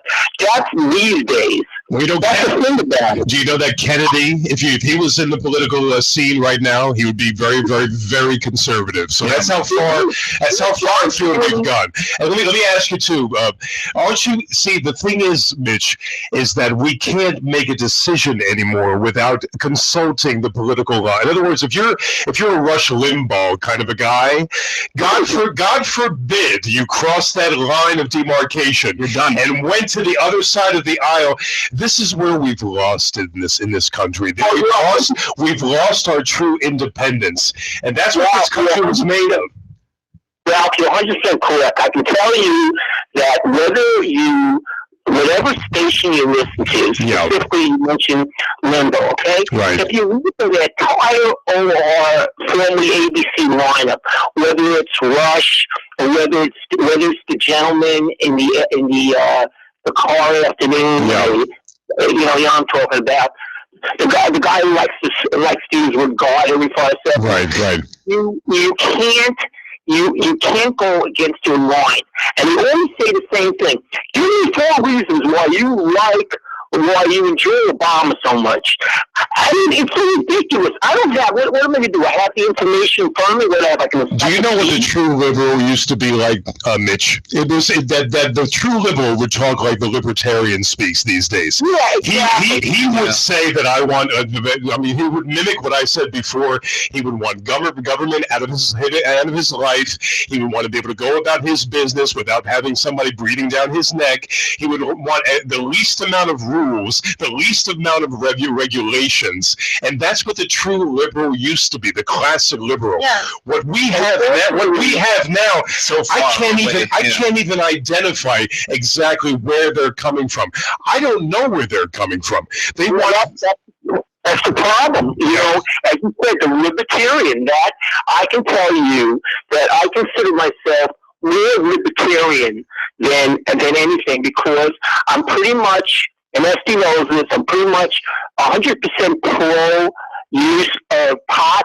I think it should be illegal. I think we should tax it. I think it is up to the individual to make that But decision. you know what it is? If it becomes taxable, I'm still going to buy from a private dealer because I don't want to give away money. No, but honey, that's your decision. I hope it becomes legal and then we buy it not from the stores. Yeah, But that's not going to work for long. That's cool. That's your decision as an individual that you want to buy it, let's say, on site. That's fine. But I also think that if I want to go to a liquor store and I want to get a brand called, I don't know, something with pot in it, pot the or something, I should be able to do it. Have you heard of Spice? Yeah. Have you heard of Spice? Where the government made like a weed substitute, but it's made out of chemicals and people have actually died from it, but that's legal because they tried to make... I haven't heard of it. Yeah, it's crazy. It's insane. You can buy it in the store. You get high like weed. I mean, a little bit different, but it's got chemicals and people have died. Weed nobody's died from, but that's legal. Go figure. Well, Mitch, thanks for the call, man. I appreciate it very much. Well, when he was bringing up about the political correctness, Thank you.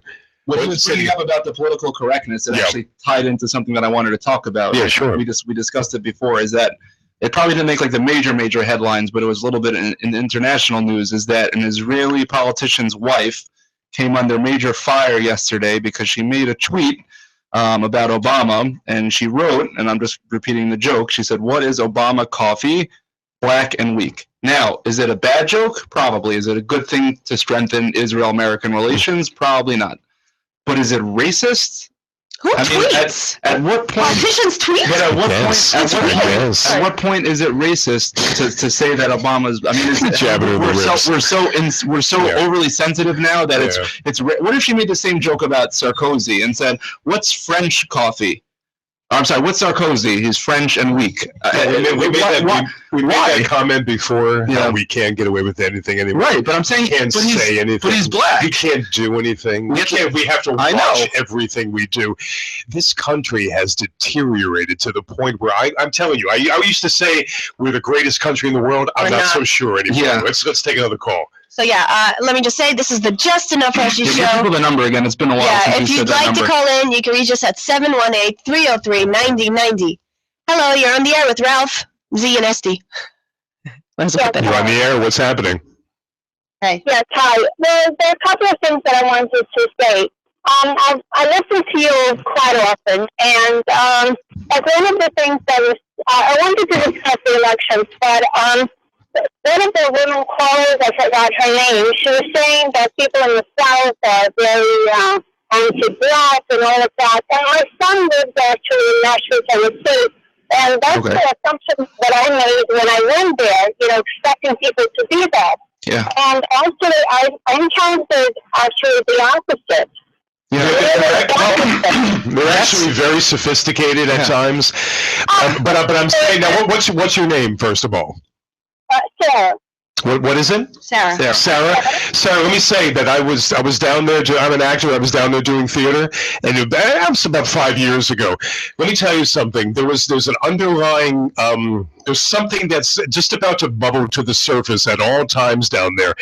On the surface, people are very progressive, very accepting, but there's a certain small faction that you do not want to get tangled up with, and that's something that's probably present throughout the whole entire country, Sarah.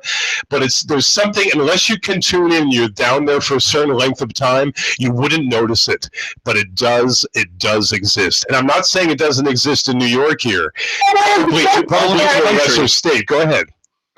And I also want to say that, you know, when something happens there, you know, when there is something against, I'm not saying what the young man did is good, or I agree with it. Honestly, I would give him the death penalty. In my opinion, that's exactly what he deserves. Yes. However, a white person kills a black person, that's called discrimination. Right. But when a black person, you know, kills 2 white police officers, shot them, and was saying, you know, anti-white slogans, everyone said he was stupid. Yeah, until we get it's unrealistic. It is just a bad choice. It's a double standard. My niece married a black man who he did not officially convert to Judaism, but he's very, you know, they have the chuppah, the children are going to be raised Jewish. Well, guess who did not show up to the wedding? His family. That's interesting. And until we get around this, until we stop talking in platitudes and try and tiptoeing around the issues. All right, no, Sarah, hear me. Until you can speak your mind, as well as the black woman can speak her mind, and we can take each comment for what they are, and not paint them with race and color. Only then can we get somewhere in this country. But we can't. We're not at that level, Z. We can't do that, Z, because we have to worry. In fact, being a white man, I have to watch every little damn thing I say. I mean, I can't say anything without offending someone. Obama's black. And let me tell you something. I don't know what you're talking about. He's white. This will only benefit if we're able to speak our minds, it'll benefit everybody. So when the president comes up with the N-word, big deal. He wants to be, you know why he said that word, Sarah? He wants to be hip. He wants to be hip. I think there is a tremendous discrimination against white men right now. Yeah. Well, the problem is that it's cyclical, and that it's like there was so much racism from whites towards blacks for so long that at this point it's kind of almost tipping the other way, where they feel that they're persecuted for so long and firing back that it's just never going to end. Basically, that's frankly, I don't care who's racist and who's not. You can think anything you want, but when you take out a gun and you take out a whole wonderful group of people, that's when the whole country should come on board and frown upon all that stuff. I'll tell you one thing: I can't get into somebody's head, Sarah. I'm not the thought police. I can't say that. Hey, don't look at me that way. I'm a white man. You black person, don't look at me. Or I can't go on the other end of the spectrum and say that either. I don't care what you're thinking, as long as you don't act on it. As long as you don't act on it. Don't shoot, that's all. And I have to say that I think, in my opinion, I think our current president made it worse. Much worse. Wow, that was the best thing anyone's ever said. You know something, I do have to say that to pin this all on Obama, not all, but there were so many, it's a cop-out. But there's so many racial incidents that he fanned the flames of by making them bigger than what they are. If you're looking to the White House, White House for answers. White House? I don't know. If you're looking to the Black House, to the White House for answers. Is that racist? Hey, Steve, we're looking to Mr. Obama to solve our problems, your domestic problems, your every Republicans. By the way, the Republicans don't stand a chance. You want to know why, Sarah? It's because the Democrats give away things. They will give you freebies. The Republicans won't. In other words, if you're running for office and you say, "Hey, we're going to give you Medicare. We're going to give you your food card. We're going to help you with everything." More people are poor than rich. Tell me that you're not going to vote for that person. Exactly. There lies the problem. I will not vote for him, and I'll tell you why. Because in my opinion, the only way you can get anything is by working hard and achieving something. Well said. And honestly, if I have to say that, I think the lady said also something about the fact that Trump is rich and, she's just showing off. You know what? We used to look up, to me, a person to achieve something. Okay, and a lot of times... But he didn't. He definitely did. It's something to look up to, not something to put down. Yeah, and that's something, exactly. Honestly, my husband, when we bought a house, our first house, he used to work 2 jobs, and I worked a job, for us to, and I used to clean homes also on Sundays, somebody else's houses, so we could make ends meet. And now that we, paid up for our mortgage, someone is going to come and say, "Oh, now you're rich." Exactly. Well, it's a very democratic ideal. We frown upon success in this country. Hey, Sarah, used to be that axiom, work hard or you'll go far. That axiom used to ring true, and not anymore. In fact, if you know, here's what it is, Sarah. Here's what it is now. If you know how to work the system, you'll gain traction. You'll go far. If you can work that system, and there are people that are experts at working that system. Look at what the country's like. We're almost looking at rich people. We're talking over each other. Wait 1 second, Sarah. Go ahead, Z. I was saying that we almost look at people who have made it and who are wealthy or the heads of corporations as if they're evil. There's all these Occupy Wall Street movements and anti-corporation movements. These are things that if they didn't exist, if we didn't have people that are putting it together and running these large corporations and that are making wealth and are contributing to the economy by way of making jobs, the whole economy would collapse. And we look at them as if they're evil, that it's evil to be rich and to work hard and to start a business because, well, why should you be rich and I'm not rich? So, you should share some of it with me. And turn them into It's ridiculous. It's ridiculous. 100%. I have a 2-family house. So somebody came to rent an apartment, and she said to me, she looked at my shoes, and she says, "Oh, I think they were Gucci shoes," which they were not. But I didn't say anything. She said, "It's your money. You're entitled to." And I said, as a matter of fact, these are Gucci shoes, which they were not.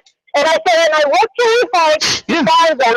So you work hard and you're going to get... Exactly. Why shouldn't you be able to have nice things? And Sarah, I appreciate the phone call. Thank you. Very well said. Thank you very much. Have a good evening. You too. Well, I'll tell you, we hit a lot of different things, and let's run down the ads. All different spectrums calling in between Norman and that lady. We're like, we got them all. That's what makes a great program. Go ahead. So we have the Black Label electronic cigarettes. You can go to Blue Label. No, black. Trying to confuse people. You can go to blpremiumesig.com or call Mikey at 561-239-5941. You can call Sarah Shapiro /Halberstam. Halberstam? Okay. Psychotherapy and couples counseling. You can get her at sarah@mytherapist.info or call at 1-800-973-0323, extension 709. Mr. Clean Dry Cleaning. He does free pickup and drop off.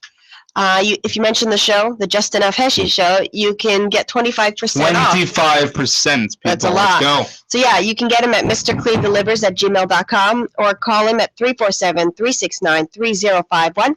We have Green Line Building Solutions. They do asbestos and lead inspection, DOB, HPD, code compliances, violations, permits, and plans, preventative maintenance. They lift stop work orders, and they'll give you a free consultation. Call them at 718-871-0382.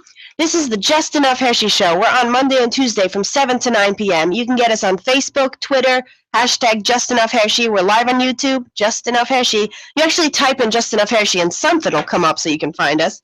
You can advertise with us or just shoot us an email at justenoughhershey@gmail.com, or you can call in at 718-303-9090. And you want to say some of the guests that we're having? Oh, yes. Hershey will be all like, oh, why didn't you mention them? Well, they're big. We have on June 23rd, Rabbi Mizrahi. Tomorrow. He's a good speaker. He's going to be here. You can watch us and Yeah, we have Monday, June 29th, Cantor Susan Bernstein. She's a spiritual leader from the Bar Park congregation. That should be controversial enough. Yeah. Right there. Pull up these guys, David Sweat and oh yeah, sure, and Matt. Convicts. Yeah, well, you know something about these two. Just to now, how many days has it been? Has it been 2 weeks? Almost, yeah. I think right about now. We're at the 2 week mark. Are we rooting for them or no? No, we're not. I'm just saying there's a certain part of me why couldn't tax that people almost get wants out? the alcohol to get by. But I'll tell you, when you look at now, what were they? Now, the one guy killed a sheriff. I know that. And the other guy killed someone and dismembered him. Yes, these are terrible, terrible people. They are. And nobody wants them to succeed. And they like Skippy peanut butter. Yeah. And you know something about these two? They've lived. I don't know what the whole idea was when they actually surfaced on a manhole. Yeah. And they're supposed to have a getaway car there for them. And the woman who was involved, the prison worker, was so tripped out of her skull. She was so, she had a panic attack and never went through with it. Yeah. This whole thing was supposed to be an execution of the husband. And these three were supposed to ride off into the sunset like happy individuals. What does it say on where does it stand? Do you have the news as of right now, 8:30 in the evening on Monday? Where does it stand in the apprehension right now? They probably don't have updates because they probably still can't Does it have an update? What are we looking for? I'm sorry. Just an update of where we stand right now. Where did they think that they spotted? The last thing that they spotted, believe it or not, they found a pair of inmate-issued underwear. Okay. In upstate New York, which I have said from the beginning that they're probably making a run for Canada, which would be the easiest and most logical, easiest thing to do. Wait, I thought they went to Mexico already. They're in northern New York. Canada's here. Okay, I know where Canada is, but I don't know why I heard Mexico. Yeah, they had said Governor Cuomo mentioned Mexico. Yeah. Oh. Yeah, and he said they want to get out of the country. So they could be Governor Cuomo. Yeah. They could be anywhere now. They could be in the upstate New York. He snuck. Would you vote for somebody who talks this way? This person. I tell you something. These people are so the politicians these days are so sorry. And by the way, Andy Cuomo is of my persuasion, Italian American. I can't identify with you. You don't sound like that. Don't worry. I can't identify with you, This Andrew. is 3 hours ago, by the way. This is a relatively new. That's what I want to know. I know there was something happening. Go ahead. Prison-issued underwear, upstate New York. They probably didn't. They just wanted to look like, we found something. We found their underwear. They dropped their underwear. They used the official. Throw them off the trail. They used the word briefed. I don't know. That's funny. Briefs. 2 officials briefed on the case about the underwear. No, so I just want to bring up something just random. Yeah? No? Okay, keep on the topic. No, this is stupid. Look, you know what happened actually? According to this is actually pretty crazy. It said that the owner of the cabin heard people inside, and instead of doing the smart thing and calling the police, he shouted at them, and they ran away. So instead of dialing 911, he knows that there's criminals on the loose, probably in upstate New York, and he sees suspicious activity in a hunting cabin. It's scary when something happens. He's not interrupting Sorry. once.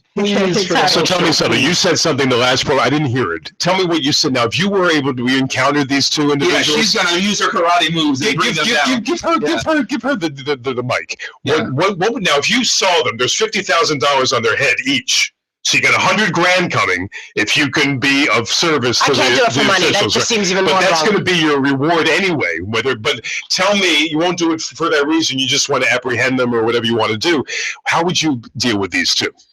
I don't know. Like what? Would they come up to me? Would I see them? Say you're out there. You saw them. You're out there in your home. You have a home in the outskirts there where they could be.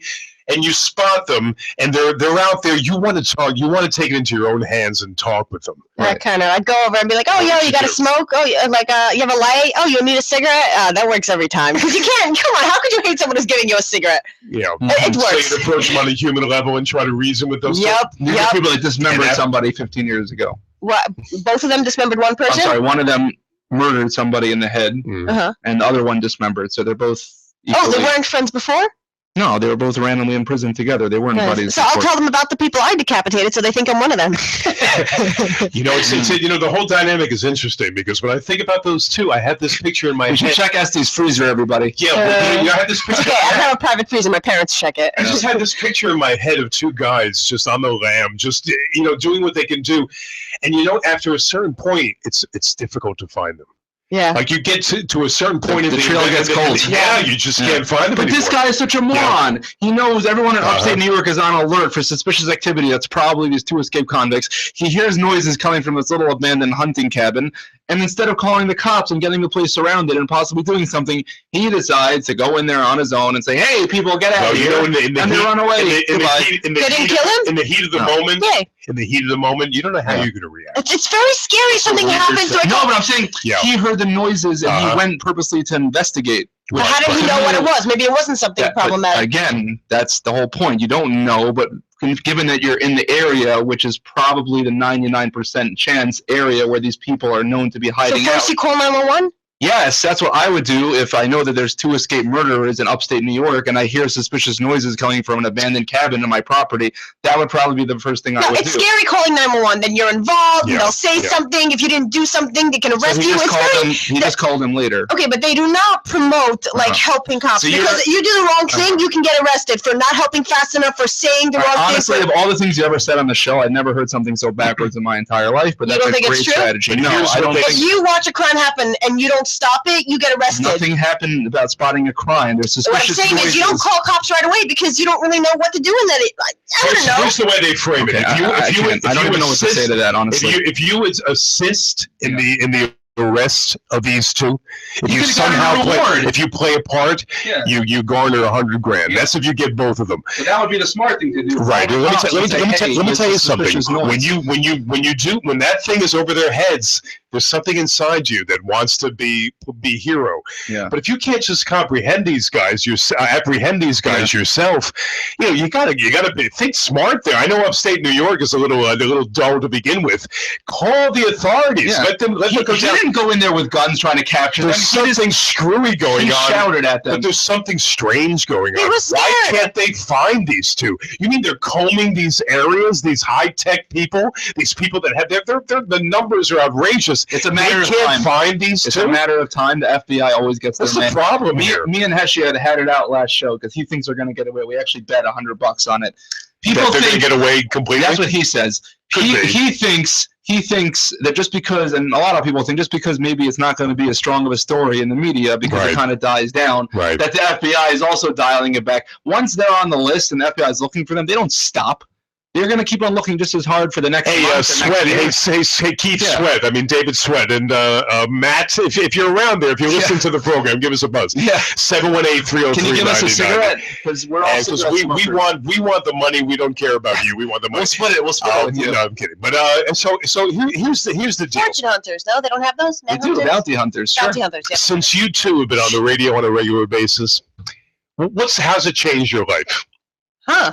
Esty, how about you? Seriously, I mean, when you have something to talk about, you have a good outlet here on Monday and Tuesday. How's it changed your life? It's true, because when I used to talk a lot more. Now that all my opinions are getting out there, I don't got to say it as much. I can calm down. You used to talk more. Wow. I know, right? You can imagine. Wow. No, instead of talking here, I would talk to every person I meet. I would talk about everything that I'm thinking. What's going to happen in 5 years? Where do you see yourself? Being super rich. That's just my one goal. So wealth is a big goal for you. Wealth isn't the end; it's the means. Okay, so in order to do what you want to do, you have to have money under your belt. Yeah. For example, one thing I want them to put lines. We've spoken about this, lines between cars, because you know how much parking spaces we'd save traffic. But how is that going to make you rich? No, I don't. That's not going to make me rich. Once I'm rich, I want to do that. Like you do now, because spray paint is like $3 a can. So I did it for my block, but I can't go all night to every block in Brooklyn. It's just ridiculous. Right. But you know what the problem is if they make those white lines, if you park outside of them, they're going to give you tickets, and that is not cool. We're going to put the lines up. People could be courteous, but you cannot ticket us for that. Not cool with that. Those small things mean a lot. Yeah. In fact, when politicians talk in New York, when politicians talk on that, when they talk on that level and they really talk about issues, those small issues, they gain a lot of traction. How about you, Z? Just being on the radio, how does it feel? I mean, you have a bunch of people following the show. Yeah, I mean, I can't say all my friends have been super supportive. You know who you are, the ones that are. But in general, what do you mean they haven't been supportive? In what some way? of my friends. What do they say? Some of my friends are into it. Some of my friends like to listen and support me. The other ones think that it's what do the naysayers say? Just an excuse for me to spout my stupid ideas that nobody cares to hear. And I have a whole. What's one idea? What's one idea you're most passionate about? Well, women. If you knew me on a personal level, or you knew me from before the show, I'm famous for one thing, and that's not really loving the city of New York per se. I'm actually a Florida. Get out of New York, you New Yorker. I'm from Miami originally. I've been living here for about 6 years. My middle name on Facebook is FNY, which stands for F New York, and I like to really dig in all the problems that are affecting the city of New York. I like to be the spokesperson for the people and pointing out how miserable a lot of the. Yeah, he's still here. He acts like a New Yorker, and he trashes it. Get back to your stupid Miami. What was the biggest culture shock coming here? Biggest culture shock. I mean, we're talking about physically or more. Just general. What comes to mind? Definitely just. It's a totally different attitude, the way that people just react here to other people. In what way? If you leave outside of New York, people just make small talk. People talk to each other. People say good morning, good afternoon, good evening. When you check out in the store, they say have a good day, have a nice day. People here, it's just nobody wants to have any sort of interaction. Everyone wants to just be in their own little space. Yeah. People get into massive fights about a parking spot, and because everybody here feels like it's them versus the rest of the world, and everybody's super defensive, and everybody's like on edge. Where the slightest beep at the wrong time, you honk at the wrong person, it turns into it's all bubbling over there because everyone here is just. It's like so defensive. Like you can't do anything to me. Exactly. Everyone's confined into an area too small. There's just too many people living in too small of a place. They're all fighting for their little piece of land. Everybody just feels like they have to always be on the defensive, and it's like a battle zone, and it's just totally different. When you leave New York, you'll see right away everybody's just much more relaxed. They say hello. All right, next question. Wait, what about you? You answer that question. Do you know the thing about New York that I love? If you reach out to people. Yeah. They'll be there for you. If you will. They're real people. But if you want, they won't stab you in the back out they'll tell it to your face. In LA, they'll stab you in the back. Here, they'll just say, "Hey, get out of the way!" Exactly. And they talk like they're not talking like this a lot of times. But I will tell you, but I will tell you one thing: if you do reach out, it takes a little effort. They're genuine and they actually do help you. Next question, very important to me: mid-20s and Z, you're in your 30s. I just turned 30 2 months ago. Okay. The addiction of the millennials to the social media. The idea that you cannot leave the telephone at home, you can't function for a minute. They have outlets on the beach. Like there's these poles. I'm like, whoa, you're going to the beach, dude. They do not need outlets to charge your phone. How do you feel? I mean, now tell me something. If you had to take a weekend off, not put the iPhone away for a whole weekend, could you do it? That's the thing. We're lucky because we're Jewish. Saturday night, we're not allowed to have our phone, so we know how to deal without it. But people in our generation, I love it. Yeah, it's like one day I don't get an answer. It's forced upon us, and all your friends also don't have it, so it's not like you're missing out. Right. But I had a friend where she couldn't talk to me. Like she could text me and I could talk to her on the phone, but in person she couldn't look at me. It was ridiculous. Well, have you seen in personal now? The way people communicate is that you could have a whole relationship with the person that you met online and text and talk. It's destroying us. And you actually meet for the first time, and you're just like. Do you know that you have a family sitting around a table of six, a family of six, and including the mother and the father, each of them are on the phone. Yeah. And it's absurd. And our people skills are just going down the tubes. Yeah. We can't even. The thing that we're doing right now. What's better than this? Yeah, like LOL. Like the words are getting shorter and shorter. Like so much more. Nobody can punctuate. It's so much more that the attention span of today's generation is that if something people won't even watch a video on YouTube that's more than like. They have an attention span. I say this often on my program. Attention span of a gnat. Yeah. They can't hold still for a minute. That's why YouTube was too much. Now there's Vines. 6 seconds. That's everybody's attention. The video's longer than 6 seconds. Old movies. By the way, I was watching Star Trek. Sorry. Yeah. Keep cutting you off. Star Trek, the original? The original. I love Star Trek. I don't like Star Wars. It's either like one or the other. It's never. So I was watching that, right? And it was very difficult because compared to today, like I love the stories. I think it's brilliant. Yeah, sure. But I have to like focus. It's much slower. You see their face. You see the other person's face. You see the background. Over here, it's like that. Like every everything's happening very fast, and over there it's very slow, so it's difficult for me to watch because we're not used to it. The plot is developing. I mean, we can't get into that. So the movies are going to be 5 minutes. It'll be like, a guy walks into the store, gets married, finds love life. We need things to happen yesterday. Line movies, that's what we need. No exactly. patience. Roll credits, like in no patience. Basically. Let's get this caller's comment. Go ahead. I think he's still talking to them. Let me say this. When I saw a young lady about your age reading, I sound like an old man, but I saw a girl your age. When I saw her reading a book on the train. A book? It was so great. You know why? Because there's no cell phone reception. Because there's no cell phone reception. They're going to change it and put cell phone reception, which is they're putting on. By the way, they're planning to put cell phone reception, which is it's the last quiet place where there's no cell phone. Yeah. Do you know how nice it is just to be quiet sometimes? Just to meditate. There's already Wi-Fi on planes. It was the last quiet place in the world. My goodness. But it's a problem that's just going to get worse because your guys' generation, you started off without having this technology in your life, so you're used to, you're able to kind of balance it. The younger generation, they start them off with phones now, at the point where 7, 8-year-olds, maybe even younger than that in today's messed up society, are getting cell phones. Tell me an 8-year-old needs a phone. I know you want to keep track of him. Her, but I mean, they're learning it from, it's absolutely ridiculous. not. And they're learning it from such a young they age. Have no communication. This is the only way they know. Exactly. We at least had some. I mean, how old are you again? 21. Okay, so you started off at least in your formative years. You didn't really have access to cell phones, right? When you were in your young teens. Yeah, I didn't. The next generation, they're growing up. Dude, a 9-year-old with an iPhone 6, even I can't get my parents to pay for that. But that's the only way they know, because we at least remember. I don't want to sound like really old. By the way, I want to make mention of this one time. Heshy gave me the good graces to that I can say this. If you want to listen to me, I have a very, very controversial show on Sirius Progressive Radio. Every night of the week, you can tune in. They also replay that during the course of the week, 8 p.m. and the evenings, and also on Sirius, the way they have their playlist. They play my show, Sirius Progressive Radio, or you can hear me up the dial. What number is that? 1 second. You can hear me up the dial on 9:30 a.m. and 9:70 a.m. The Answer, and I have a little more freedom than I feel right now because I'm actually sitting in my fannies in somebody else's chair, so I have to watch my P's and Q's. You'll get the flack if anything. And if you do listen to Sirius on a regular basis, there's the language constrictions aren't there. I don't know if we do it because I think it's cheap, but I do. We throw it around quite well. And if you want to get in touch with me, by the way, you can actually call me at 646-492-2436. Call me or text me 646-492-2436 any time of the day or night. I'll answer the phone or I'll get back to you. Do we have a caller? Yeah, but I just wanted to say one thing. Go ahead. So, I started doing my favorite pastime is reading and walking, which people are like, what? Do you exercise? How's your workouts go? Dude, I just biked all the way from Borough Park here. Like in a good pace? Are you kidding me? It took me 45 minutes to get here. Excellent. How about you there, big boy? Yeah. Do you just weight train or other stuff? I played a lot of basketball.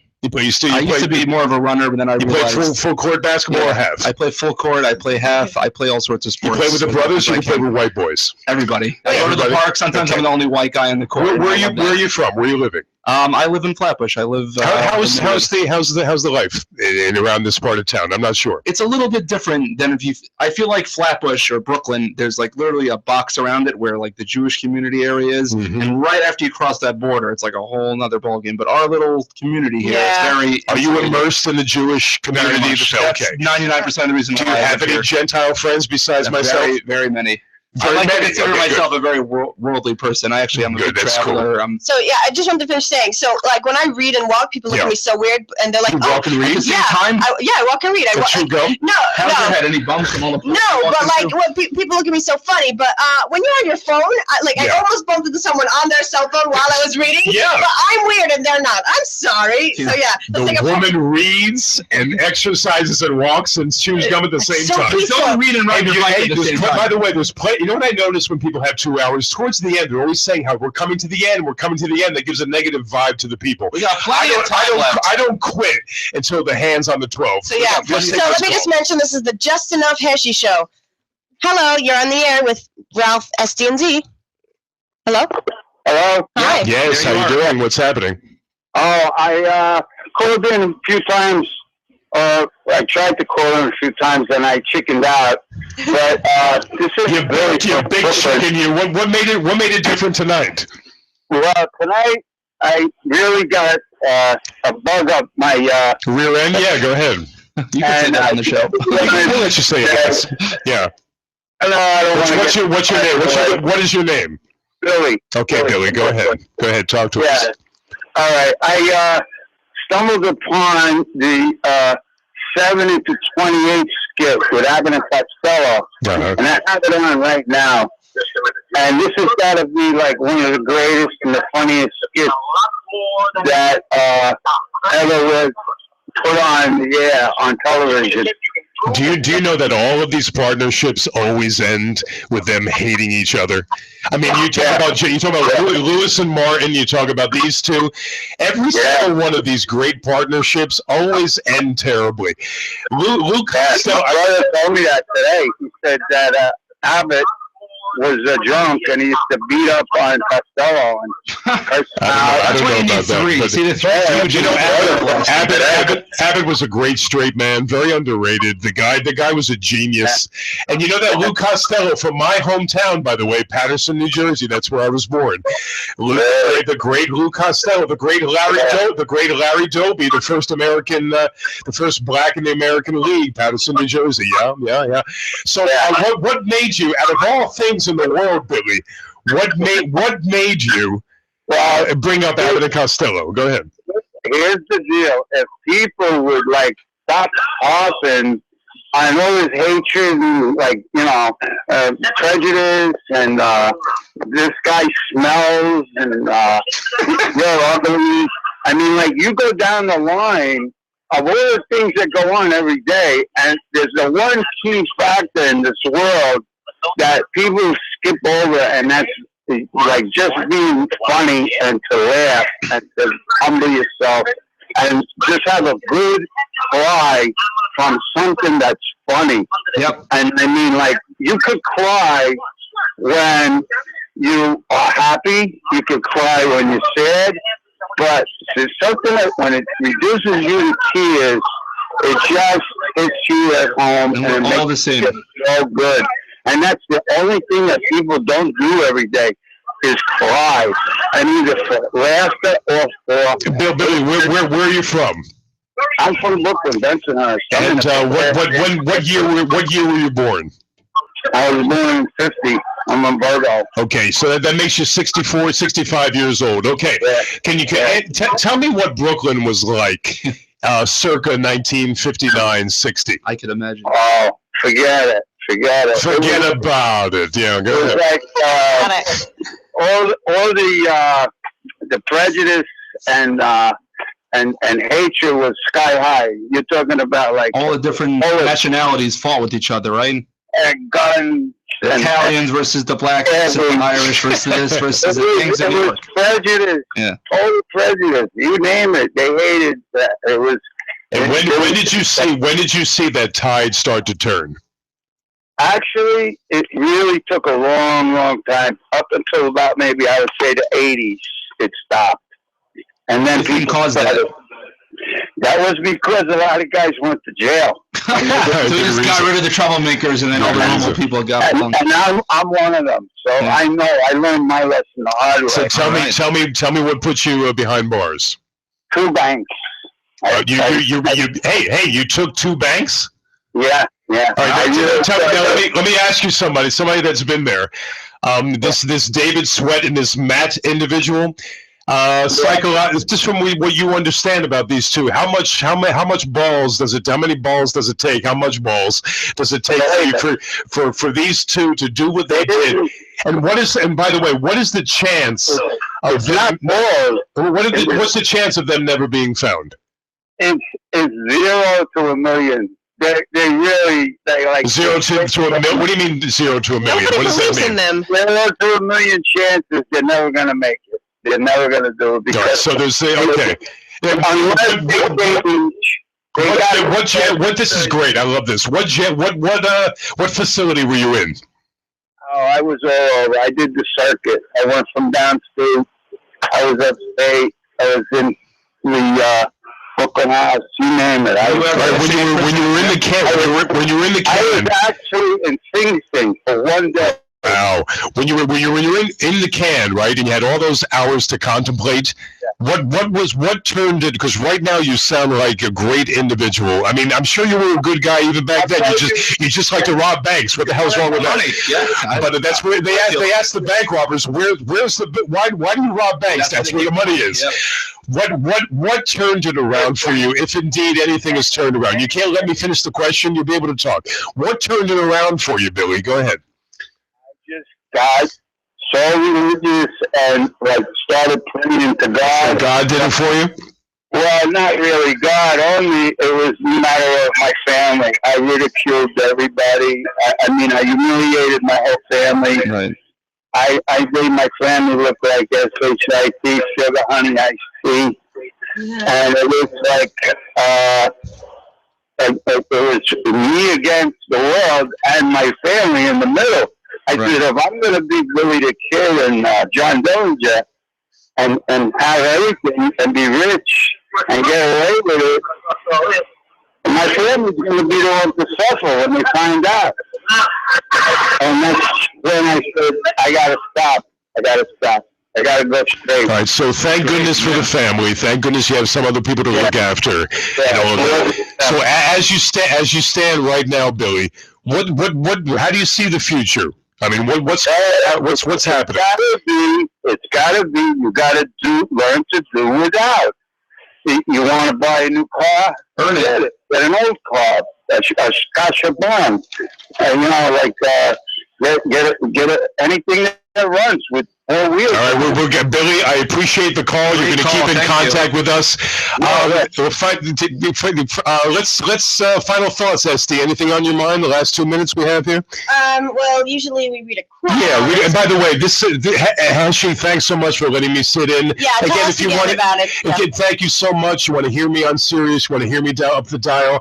You can look at my Facebook page, Ralph Romeo Program, or you can give me a call, 646-492-2436. Go ahead. So yeah, I'm going to read 2 different quotes. Okay, one of them, scars show us where we've been. They don't show us where we're going. Wow. I don't know if that's specifically, if someone with the right scars, they're kind of going to jail or whatever. Okay, the other one is humility is not thinking less of yourself. It's thinking of yourself less. So yeah, I like these 2 out of the ones he gave me. Very nice. So anyways, his own quotes. So yes. You guys are going to grace these airwaves again tomorrow at 7, right? So yeah, I'll be here. So, no, Z might not be here. So anyways, this was a great show. This is the Just Enough Heshy show. We're going to be on tomorrow at 7 till 9. And of course, we're going to have Rabbi Mizrahi. He's a great speaker. He's going to inform us about probably religious topics. So yeah, Thanks so much for joining us. We'll see you soon. We'll see you tomorrow. Take care. Bye. The preceding